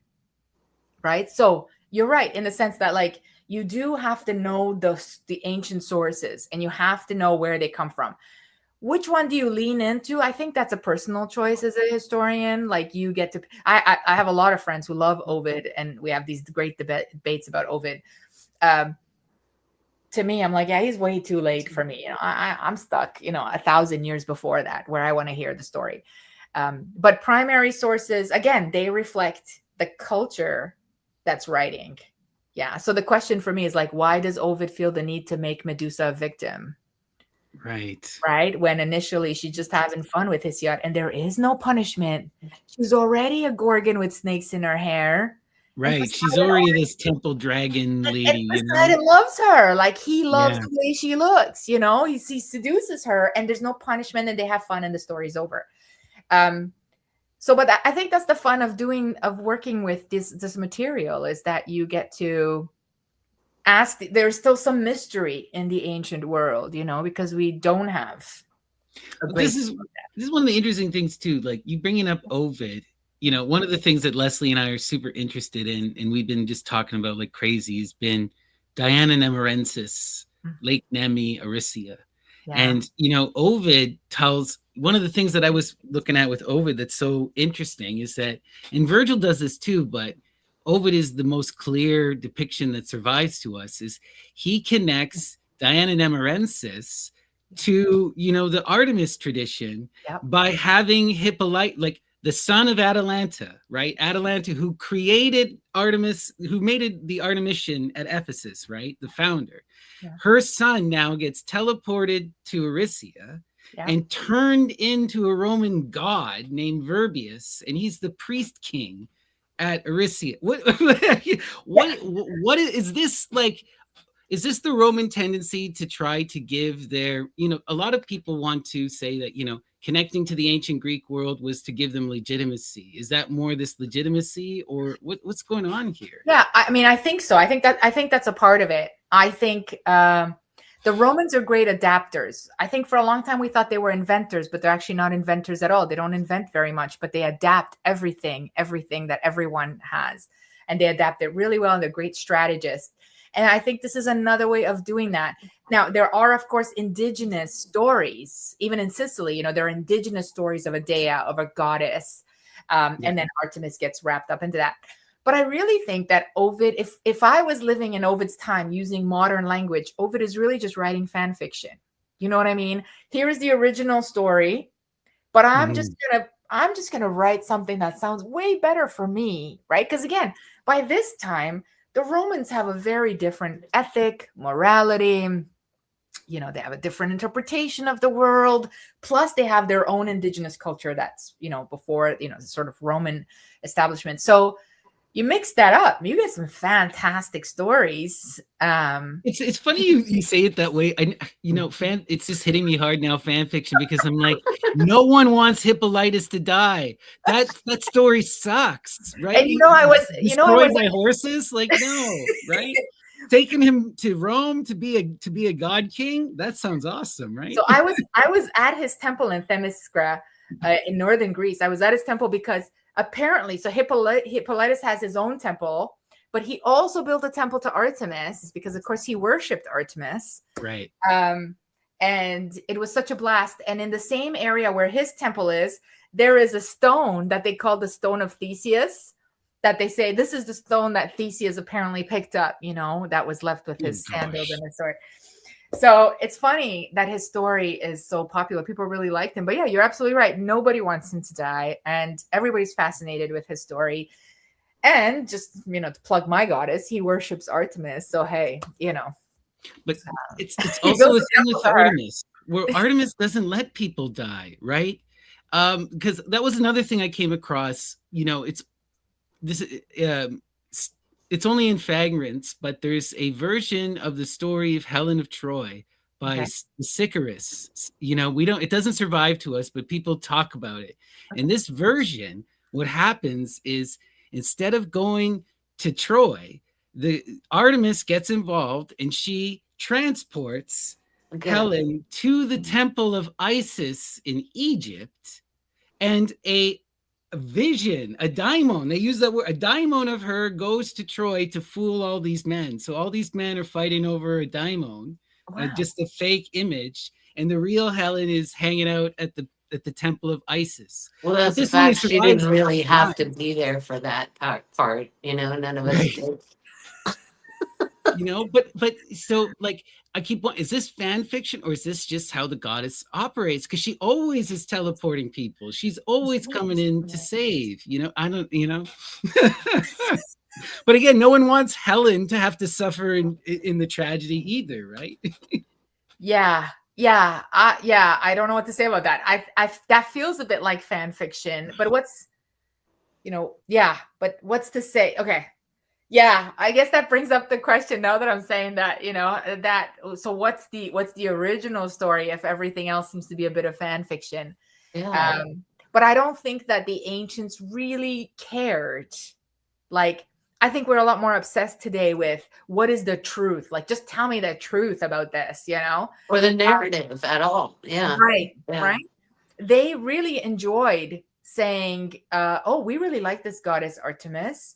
You know what? I think that she is totally this goddess or connected to this. And there's a river and there's a mountain here, Right. which, and then they make up the story and it becomes, I guess all spirituality in some ways is made up stories in the sense that you're inspired. Yeah. And you tell a story. So yeah, I don't know, but it's quite fascinating. It does tell us, though, if we were to look at it only academically, the fact that Artemis seems to be very attractive and relevant to so many people that they want to embed her story into their town, into their community, into their history, that they're like, yes, she also belongs to us. Look, we have this story. And I find that fascinating because I'm like, why not whoever, why not someone also, else? it's one of these weird things to me because people want to play down that soter. You're one of the few scholars I've seen talk about the soteria thing, but here we are talking about how Artemis is intervening and saving all these people from death. Yeah. Right? Like, why isn't this talked about more? It just it blows my mind a bit. Is there anything about the traveling being in the dream world? Is there a shamanic overlay with this travel, or is it just like that's the other weird teleporting? thing, right? Because at Arisia again with the teleport, it doesn't seem to be a dream. It seems to be literal because Okay. also, in one of the versions, right, it's in Hippolytus by Euripides, I believe, Orestes and Iphigenia wind up at Arisia. Yes. So it's like Yes. all these people keep getting teleported to all these different Artemis temples. Yes. And that's why I was so shocked that so many historians ignore her. And they just call her, oh, this maiden huntress. And I'm like, are you kidding? Are you kidding? Right. Like this goddess makes up the entire world of so many of the tribes and so many of the early cities. What are you talking about? Some maiden huntress. She is like this fearsome being. This is not a goddess you want to mess around with. Yeah. It's not a goddess you want to piss off. Sometimes people say to me, oh, do you think Artemis would approve of you doing this? And I'm like, yeah, hell yeah. Do you know this goddess? I'm hiking mountains. I'm doing this. I'm doing that. Right. People are like, oh, do you think? And I'm just like, I don't think you understand the complexity of this goddess and the authority that she has, because I think she's been mostly diminished historically, so. Oh, yeah. Well, she also, a lot of the stuff I think is because of there's been this strickening from the historical record of the whole feminine perspective, especially under that patriarchal Christianity. What was allowed to come back in the Renaissance was nothing feminine, and all that writing by, if anything was written by women, it didn't survive to us, unfortunately. Yes. And it seems like a lot of these women cults were, oral cults as well, right? Yeah. But it's just, I think it's also just because like Artemis appears in these different forms. Artemis doesn't get talked as much about, but Hecate is like the most popular goddess of all time from the Greek pantheon. It seems especially in modern witchcraft. Because Artemis was not about the male gaze. Yeah. Right. Right. That's true. Artemis got Hecate no male is grace. sexy. She's manic pixie dream girl. Yeah. I don't see her as manic pixie dream girl in any sense. My God. I mean, I guess the best That's to the use way they from paint that. her I now. know. I They know say some it's like people. Barbie, right? They paint Hecate like a pixie girl? They No. do, No one would do like that. Elvira. She looks like Elvira. I'm sorry. Oh, In the modern, like, meme-ish, right? Like, it's silly. yeah. You know, Hecate is also, I see her a lot on TikTok. And I was at the Hecate temple in Lagina in Turkey. And every time I post something about it, it goes wild. People go nuts for Hecate. I do think that Hecate is a goddess, again, that you approach with caution, Okay. right? I think that Absolutely. this is a goddess that needs study. I once did just a couple of months ago a free workshop on Hecate Enodia, which is one version of her up north, and like 200 people signed up for it. It blew my mind. I couldn't believe it. I was like, oh my god, now I have to really prepare. And then people are like, do a Hecate course, do one. I'm like, okay, I need to prepare for this. We need to do it maybe in the fall, because there is just so much Well, like about Hecate. she's such a ridiculous, like, trying to And wrap my is head around she old Hecate is like like, Artemis, Oh Hecate? yes, old and also multi-layered. So if you're gonna come and I'm teaching you something, I need to make sure that I'm giving you, like, that's my responsibility, is to give you the material, the ancient material and pre-ancient material, so that I can feel safe. Like, I almost feel like Hecate holds me the same way that Artemis holds me responsible to be like, if you're gonna tell my story academically or whatever, and you're passing it as academic truth, this better be good. And so, yeah, there's just so much. And so you got to start probably from, again, Bronze Age, yes, perhaps even Neolithic. And you got to go across the world in different sections and find out sort of a little bit about Hecate's ancestry and this idea of pharmakeia and magic. And then you got to move yourself forward through time and make it to the Romans and perhaps even into Christianity, of course, with witchcraft. she's got, just like Artemis, she's equally varied in her perspectives, because I think about her, right? Um, the liminal goddess of the crossroads, and clearly the moon, right? She's the one who has, all of that liminality is always talking about the moon being able to be seen in the light and in the darkness, right? But she also has all of this, like, you know, you see her in the Eleusinian mysteries as this virgin dual torchbearer who is guiding Demeter, right, to the underworld and back. You see her, right, as the mother of Medea and as this witch who is doing black magic and murdering people. That's the implication, right? You see her as the literal sun, right? Connected as this titanic sun. And in Hesiod, the implication is, as this titanic sun, she's somehow connected to Hestia. He describes her as the first and the last, and you got to worship her first. So there's this whole primordial light fire thing. And again, this makes me think of the Neath stuff, that light in the darkness that gives birth as this ultimate creatrix. So she seems to have this kind of horrific magical form, this savior virgin form, and then this, transcendent chaos womb form. It's how I like to conceptualize her anyway. Yeah.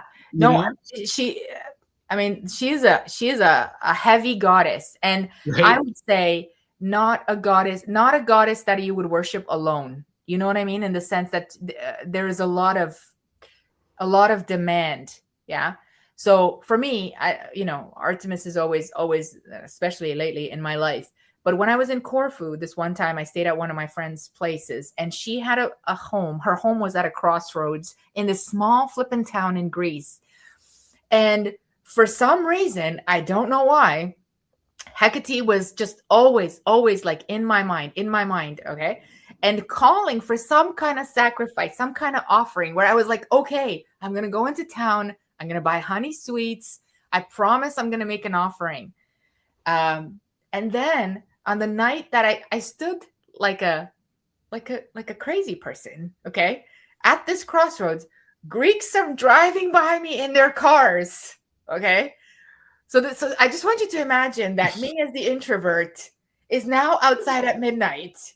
Right. Small town where cars are turning on a Saturday night or Sunday night. I can't remember because it was the night of one of her special moons, making this dang offering of, you know, it was the sweets.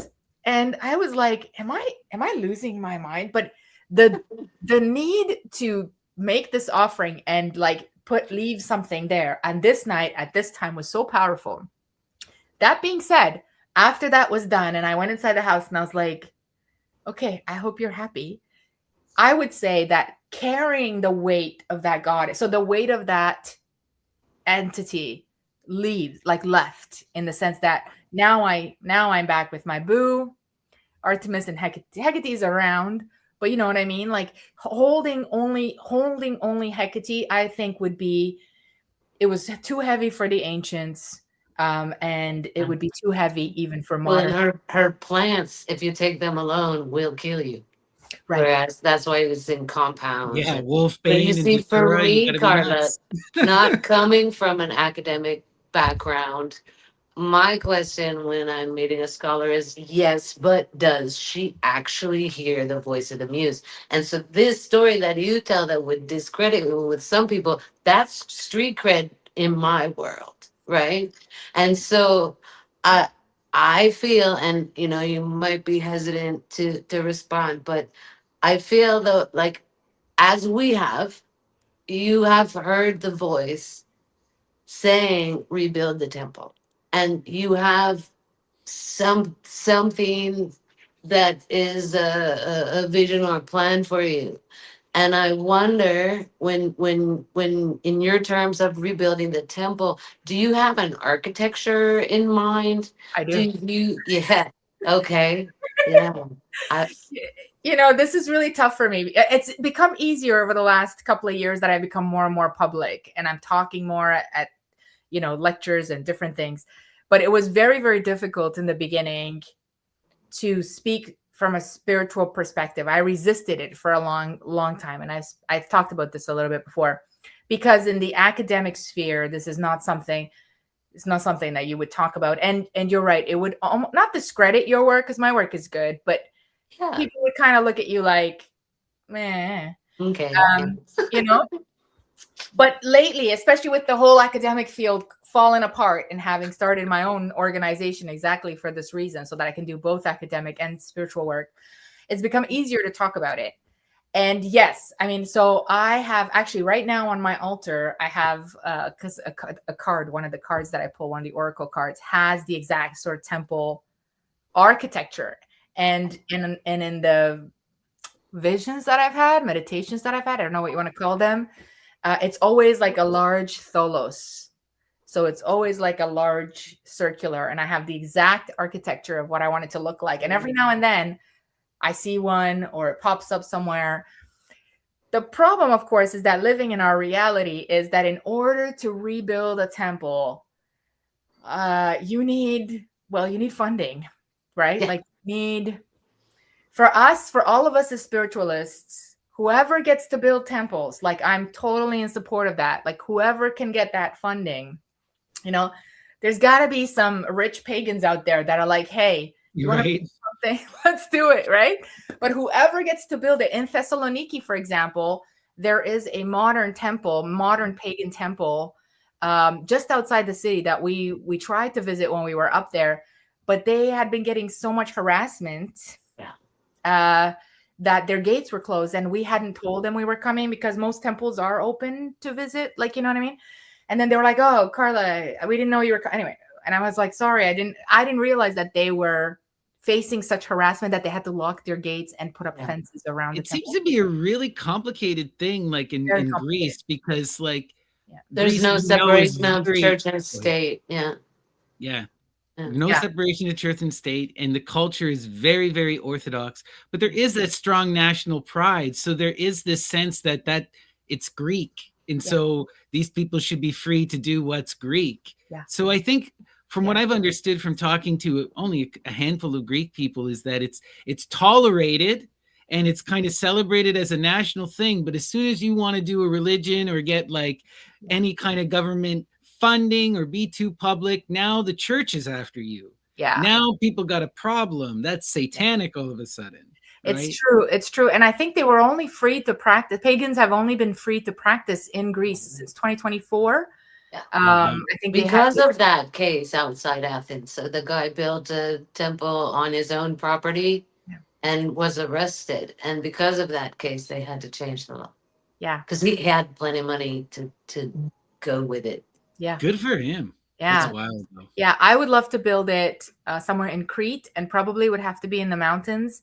And probably it would have to be something that's more like, we would call it less a temple and more some kind of gathering, but we would know it was a temple and we would make Yeah. up, you know what I mean? It have to be a farm or something. Yeah, yeah. No, so Yeah. and that kind of stuff takes, but I don't know. I mean, I hold that, you know, I hold that in my goal to have a physical space. I mean, it would be so amazing to have. Can you help me visualize the tholos you're So the talking tholos about is so like, that I can visualize it happening with you, with for you, where you see it? yeah. So a tholos, if you Google a tholos, for example, you'll see. So it's like a circular. When you see it, you'll be like, oh, I know what this is. But it's like Greek columns. It's a big circle and it's got layers at the top. But in many of them, there would be sort of inside the circle, there is a chamber. Sometimes if it's bigger, there's a couple of chambers. And inside those chambers is where you would worship. You'd have the cult statue, and you'd have candles and offerings and things like that. So I think it's big. It would be big enough so that it doesn't stand out like a temple. Yeah, there you go. Here's a Yeah. drawing. Like I this. see. So the interior is open because a lot of tholos were actually not used as temples in the ancient world. But I would make it like this, but the interior would be closed like a chamber, and we could have a cult statue in there. And it would be, I think it would be less, I don't know why I like circles, first of all, but also I think it would be less of a traditional temple church site. And again, it wouldn't raise as many issues. There are lots of decorative tholos. For example, there's one in the middle of Corfu city. There's lots of decorative because a lot of the British use this style to create different buildings. Yeah. So you could create something really beautiful, and then you could have the interior be the actual temple space. That looks like a natural evolution from the stone circles. Yeah. Yeah. Wow. Yeah. It's a great observations. I love that. Yeah. Yeah. It can be done, but it has to be done, So for now, the temple is virtual for me anyway, right? Like the Artemis Center is virtual temple, and but and I've been really lucky that there's so many people that have joined, and then we have conversations and all this kind of stuff. And so hopefully that will one day also be an actual temple. But like I said, if anybody else is building temples, I would totally love to visit and support those temples as well, because I think we need them. Well, I think Snappy's in the online phase also, which I believe is the blueprint, for then the physical community. Yeah, trying to get people together, right? Because you can build a community online, and then a community can patronize and actually build something. Yeah. And that's what we really need to do. And I just feel it's just so important in this time where we need that museum that can act as our foundation, that can carry us through this changing cycle, right?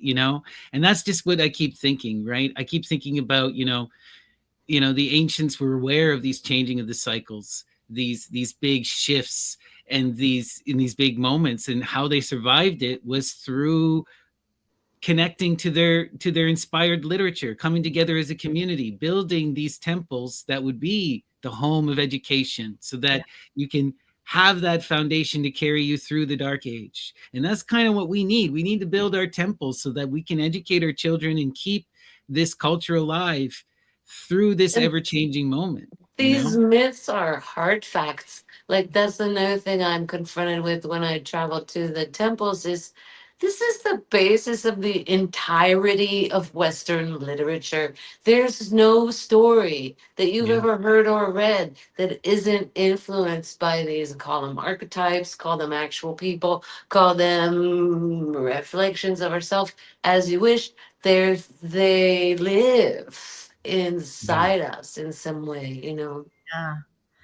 And that's why, so I'm taking a group in April. Well, with you too in May, Leslie and Sicily. But I'm also taking a group just before that in Greece. And one of the things about this trip is that we're going to some of the more rare sites to visit. Like we're going to go to Buran, for example. Well, we will also go to Eleusis because Eleusis has a new museum. And then we'll go up and there's an archaeologist that's going to take us to a couple of temples where of Artemis at Rakita and in Patras that she dug up. But one of the reasons why I want to bring people, although of course it can't be like thousands of people, but even smaller groups of people to actual places is one that I want the Greeks in this case, but even the Italians, to see like that there is interest in the return to these sites, because so many of these sites are empty. I go to sites all the time and there's no one there, you know. It's off the beaten path a little bit, but the sites are there. And so one of the things is like I want people to come and I want them to see there's value in having these sites. And then the other thing is just giving people the visual or the experience of seeing just how many places were built for the goddess, you know, and how large they were and how complex they were, and see that as a reality, you know, because I don't know that we get a lot of that, you know, in popular culture. I'm not sure, right? Yeah. Before we start to wind down here, I want to ask you one last kind of question about Hecate, Artemis. One of the interesting things about Ephesus is this Ephesian grammata, and how it starts to appear in all of this magical literature out of Alexandria, and how it's also connected to Samos. What do you think? Have you studied the Ephesian grammata? Do you have any idea what this dragon tongue could be about? I have, but I'm not sure that I have the answers that you're looking for, Snappy. Just, you know, your opinion, you know. I don't think there are answers. I've been looking at this a while and it's just no one knows what's going on. Yeah, it's so I do think of it kind of like let's say a chant or a long sentence of these 6 words, and these 6 words are power words, and that's actually quite ancient, right? The idea that these specific words have powers, and the way that you intermix them can create a curse or create healing or whatever. I do find we're also told that at some point the cult statue of Artemis in Ephesus wore these words on her belt, like around her waist. So I do think that there is definitely a magic quality associated with the worship of Artemis. And then, of course, because we're using magic, that brings in this idea of Hecate as well, and then Hecate and Samos. But I don't have a specific, because it's all so mysterious and nobody even knows how to do the pronunciation. Right. I mean, people have guessed and people have tried different things and people have experimented different things. But I do find it fascinating that this was taken very seriously, you know, because today when we talk about magic, we either lean heavily into like Harry Potter or we lean heavily into like demonics. You know what I mean? Like magic. But what was going on with Samos? I missed what you said. What's going on with Samos? So at Samos, they have similar grammata, same kind of signs, and they seem to be related to this ancient cult of like this Hecate Hera. Is this that Ascion, Cataspion? Is this the words you're talking about? I'm trying to. I don't remember exactly what, but let me look them up here. The Ephesian grammata. Yeah, so there are 6 words. And the reason why we can't, I mean, we can say them, but we don't know exactly how they were read or how they were said. And yes. in what order? It is Ascion, Cataspion. Yeah. So you were right, Leslie. Sorry. Yeah. Continue. Didn't mean to interrupt. Yeah, no. And so we know that they were taken very, very seriously. We know that people saw them as almost like a scientific fact, in the sense that people trusted that these words worked, and if you had the right combination and intent and right offering, you could then either perform a blessing or a curse. But we lost the pronunciation, and we lost the way that they were used. So there's lots of speculation. We know it's some kind of work of magic, But I also think, like I said, because historians dismiss magic for so long, just like they dismissed astrology. I mean, Artemis has, astrological figures on her chest in Ephesus. She's got Cancer, she's got Sagittarius, she's got several of those.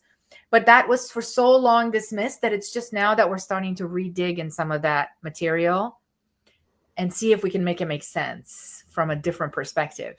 Yeah. So Snappy, I don't know how to use those words. But I have been thinking about getting a new tattoo. So who knows?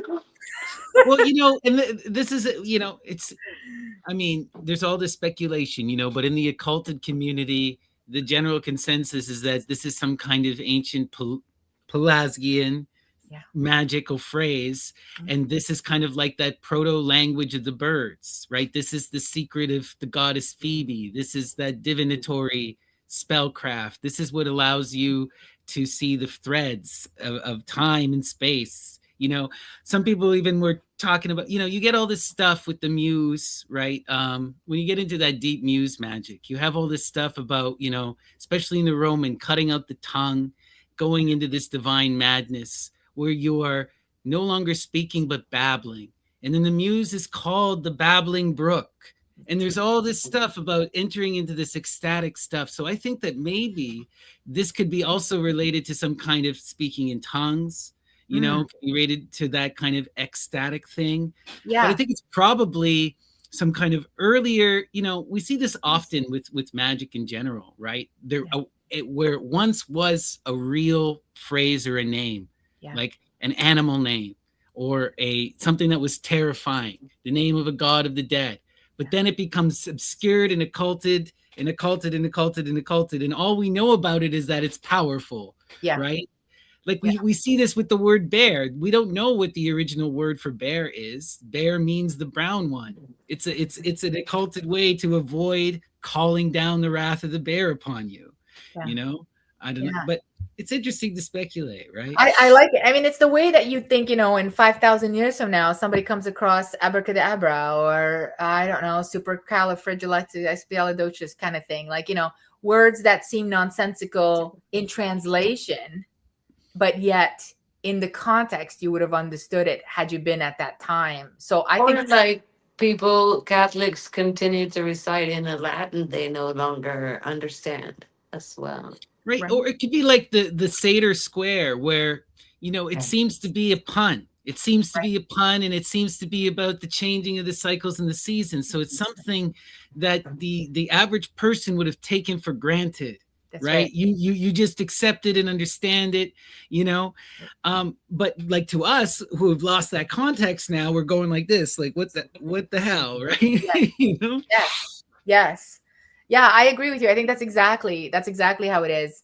Because it doesn't make any sense and it's not translatable. And so, but again, like you say, it could have been anything. But we do know that they're powerful words. And so I've thought about them a lot as I was reading about them, trying to stay within what we have as far as, artifacts and history, trying to stay as clear as possible within, okay, this is what we have. This is the limitation of what we know. But as you mentioned, people take it and then they find it in all kinds of other, let's say, occult ways or other ways. Yeah. Where it gets weird and wild to me is that you find those symbols and those words all over the PGM,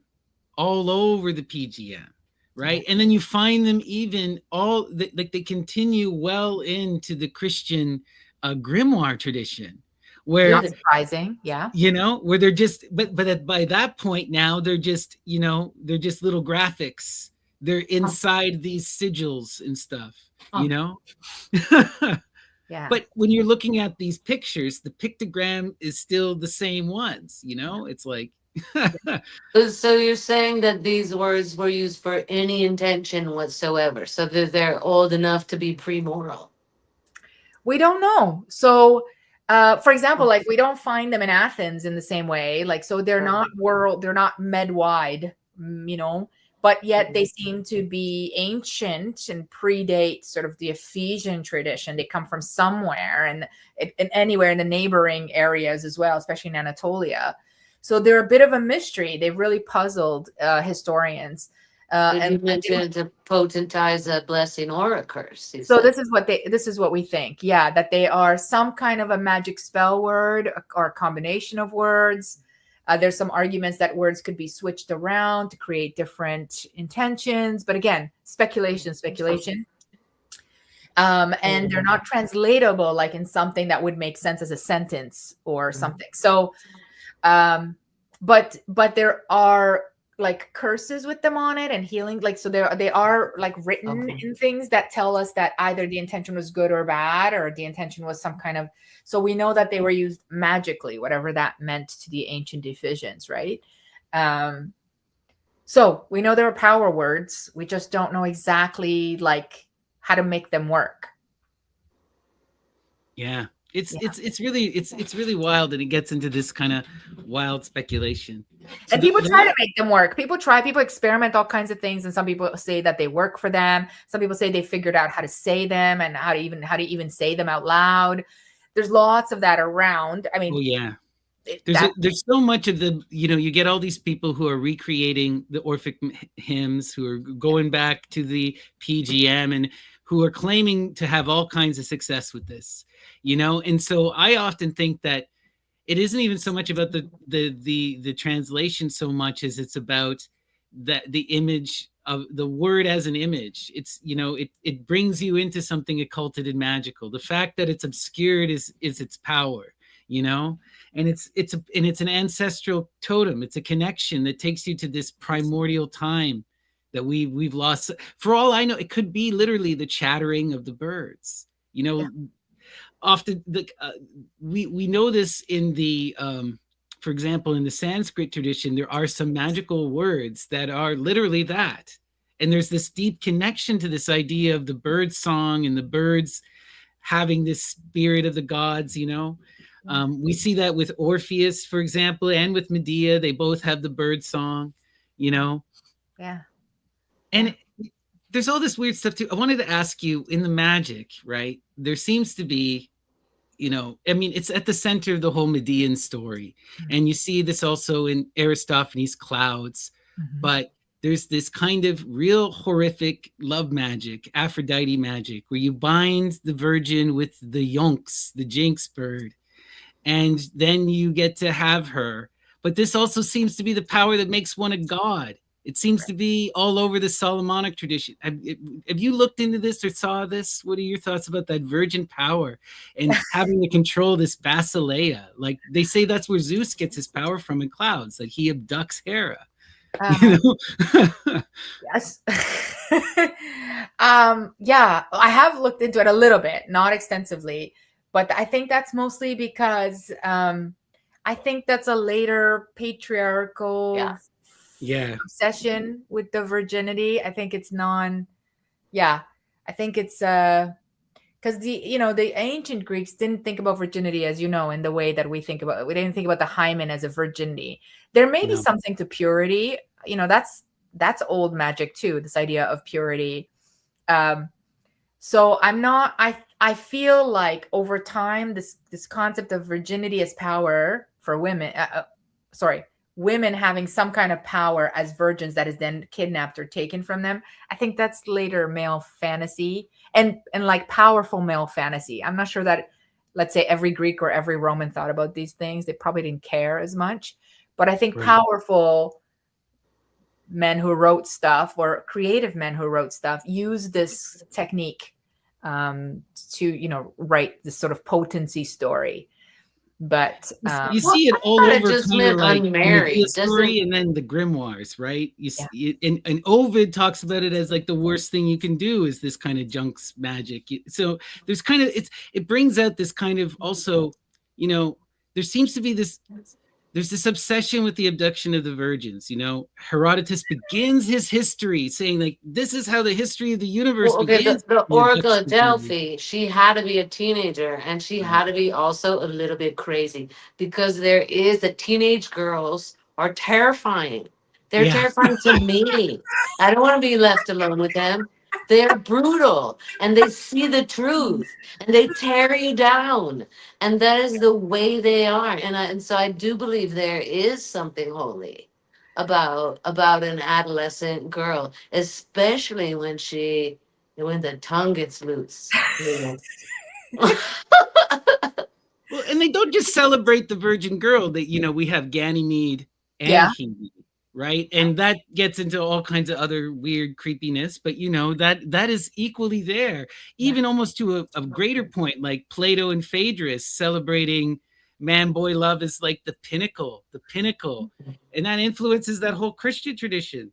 Well, then you got real problems. Yeah, yeah. Yeah, I mean, yeah. I mean, I do agree with both of you that there's something potent in teenagehood. That there's potent energy in teenagehood, though I'm not sure that is associated with virginity, because teenage girls can be just as thunderous whether or not they're virginal, and same with boys.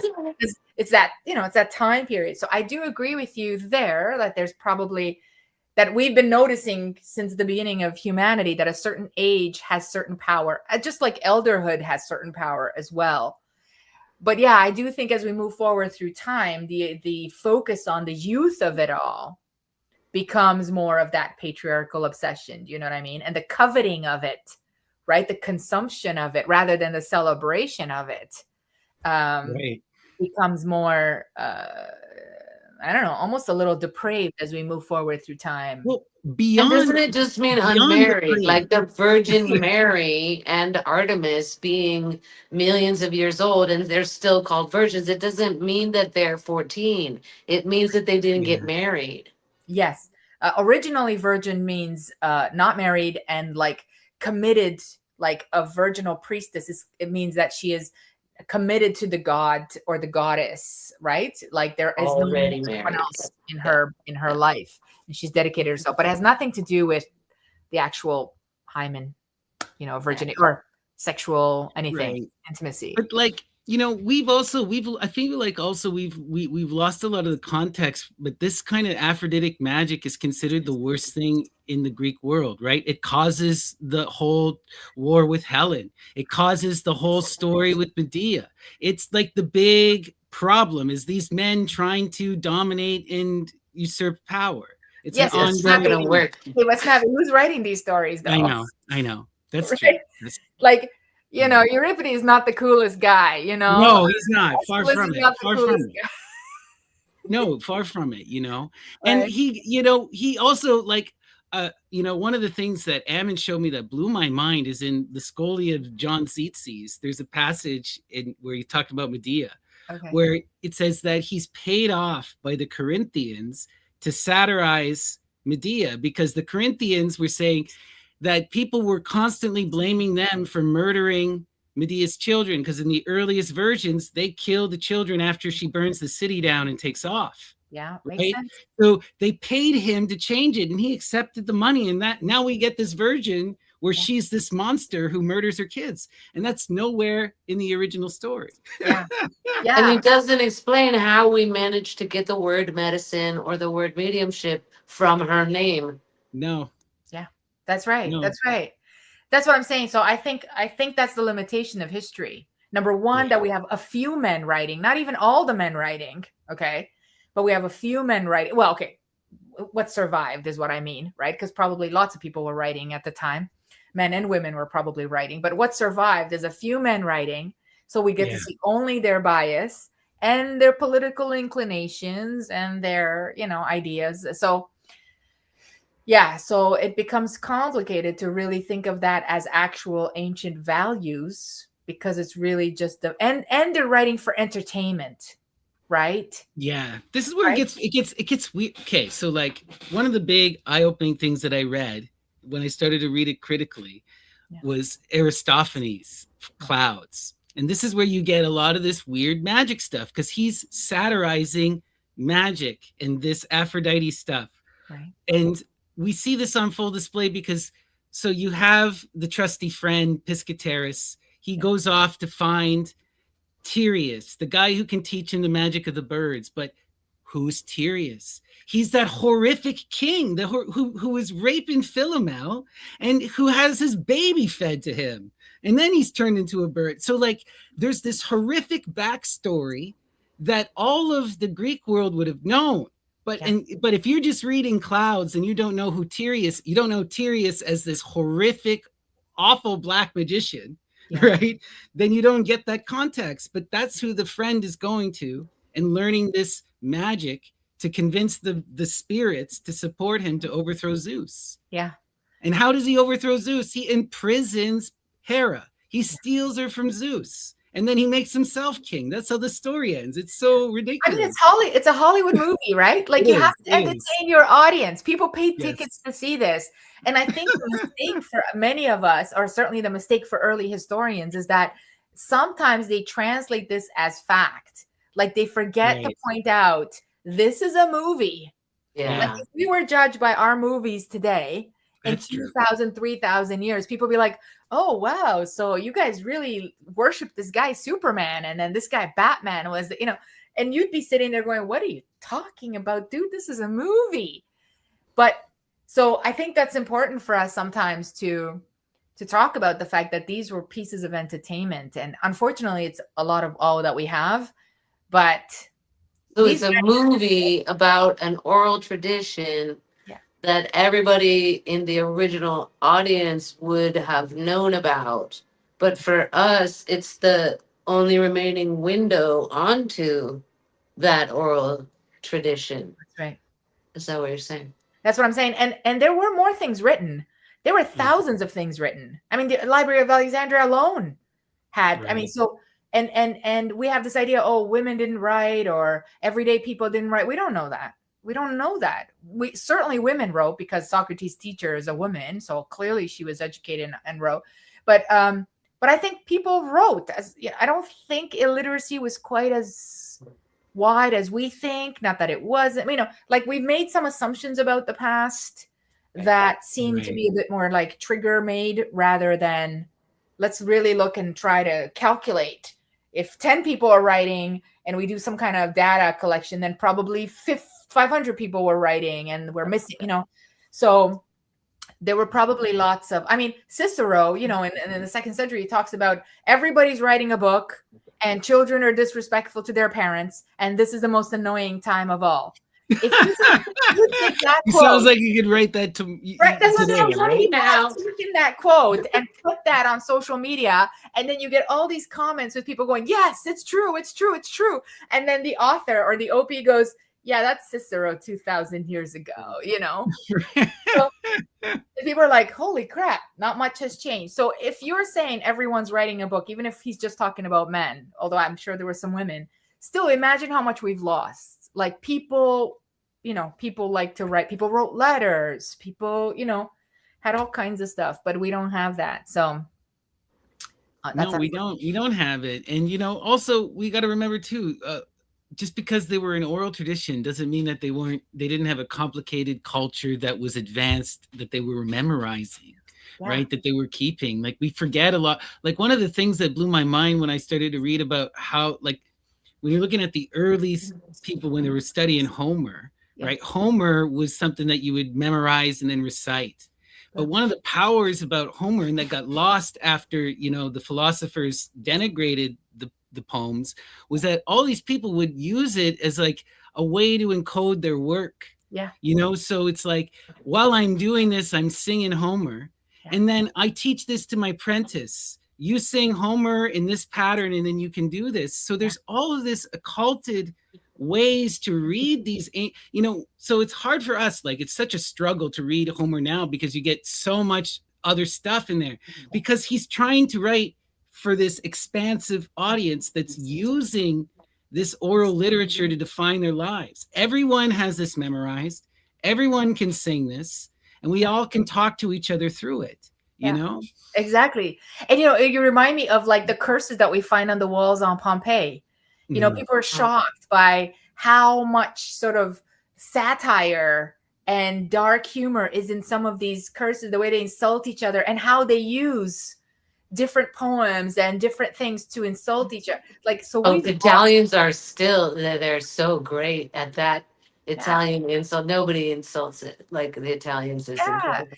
And, we've lost so much of that. And so, you're absolutely right. Like people they took that for granted. That was their lives. You know what I mean? It's like, what's the most recent song that everyone's singing, And again, 2,000, 3,000 years from now, who knows what's left and what people find. So we're Right. in the same boat with them too, with the ancient. Right.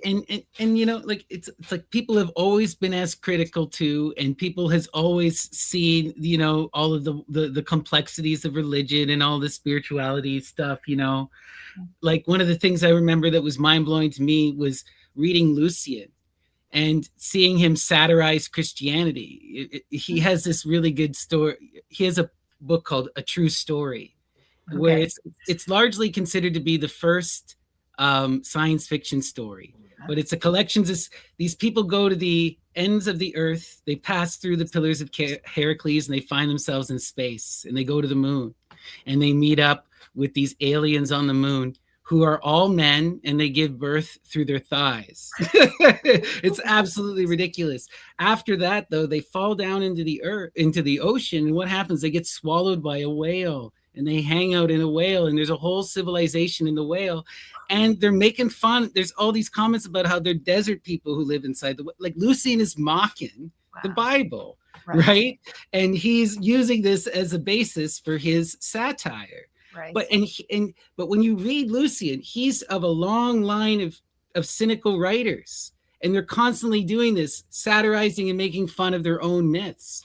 Right. One of the things I read about the cynics is like, this is what they would do as street performance in order to eat and get food, is they'd be mocking the myths, putting on these performances, mocking everyone, And so you have this whole rich culture of all this too, right? Yeah. So it's a lot. It's a lot. Yeah. I just think it's important, right? We think about the ancient world as these people who weren't like us, who actually believed all of their philosophy and weren't all trying to rip each other off or try to convince each other to support their own culture or their national, like religion back then was still about nationalism. It was still about creating trade centers. It's still about power, right? Or taking a family vacation, like she pointed out. Mickey Mouse ears are totally regalia, right? Right. Well, like, with that goddess tradition, I always wonder, when you look at the Roman history, I think about what if Heliogabalus had been not a crazy person and been a little more restrained? Could he have caused a cultural shift in Rome? Could we have seen a return, a goddess that became an empire religion, right? Like the goddess was almost replacing, the pagan tradition before it. It was supposed to come in to replace that tradition. And then Christianity winds up fulfilling that role. Well, Christianity merged with Mithraism and, of course, with the Sibylle religion. But you got that apex of those three. Yeah. And there is a version of history where that goddess religion wins out, Yeah. I think it might be now. I think it might be now, that moment in history. That's true.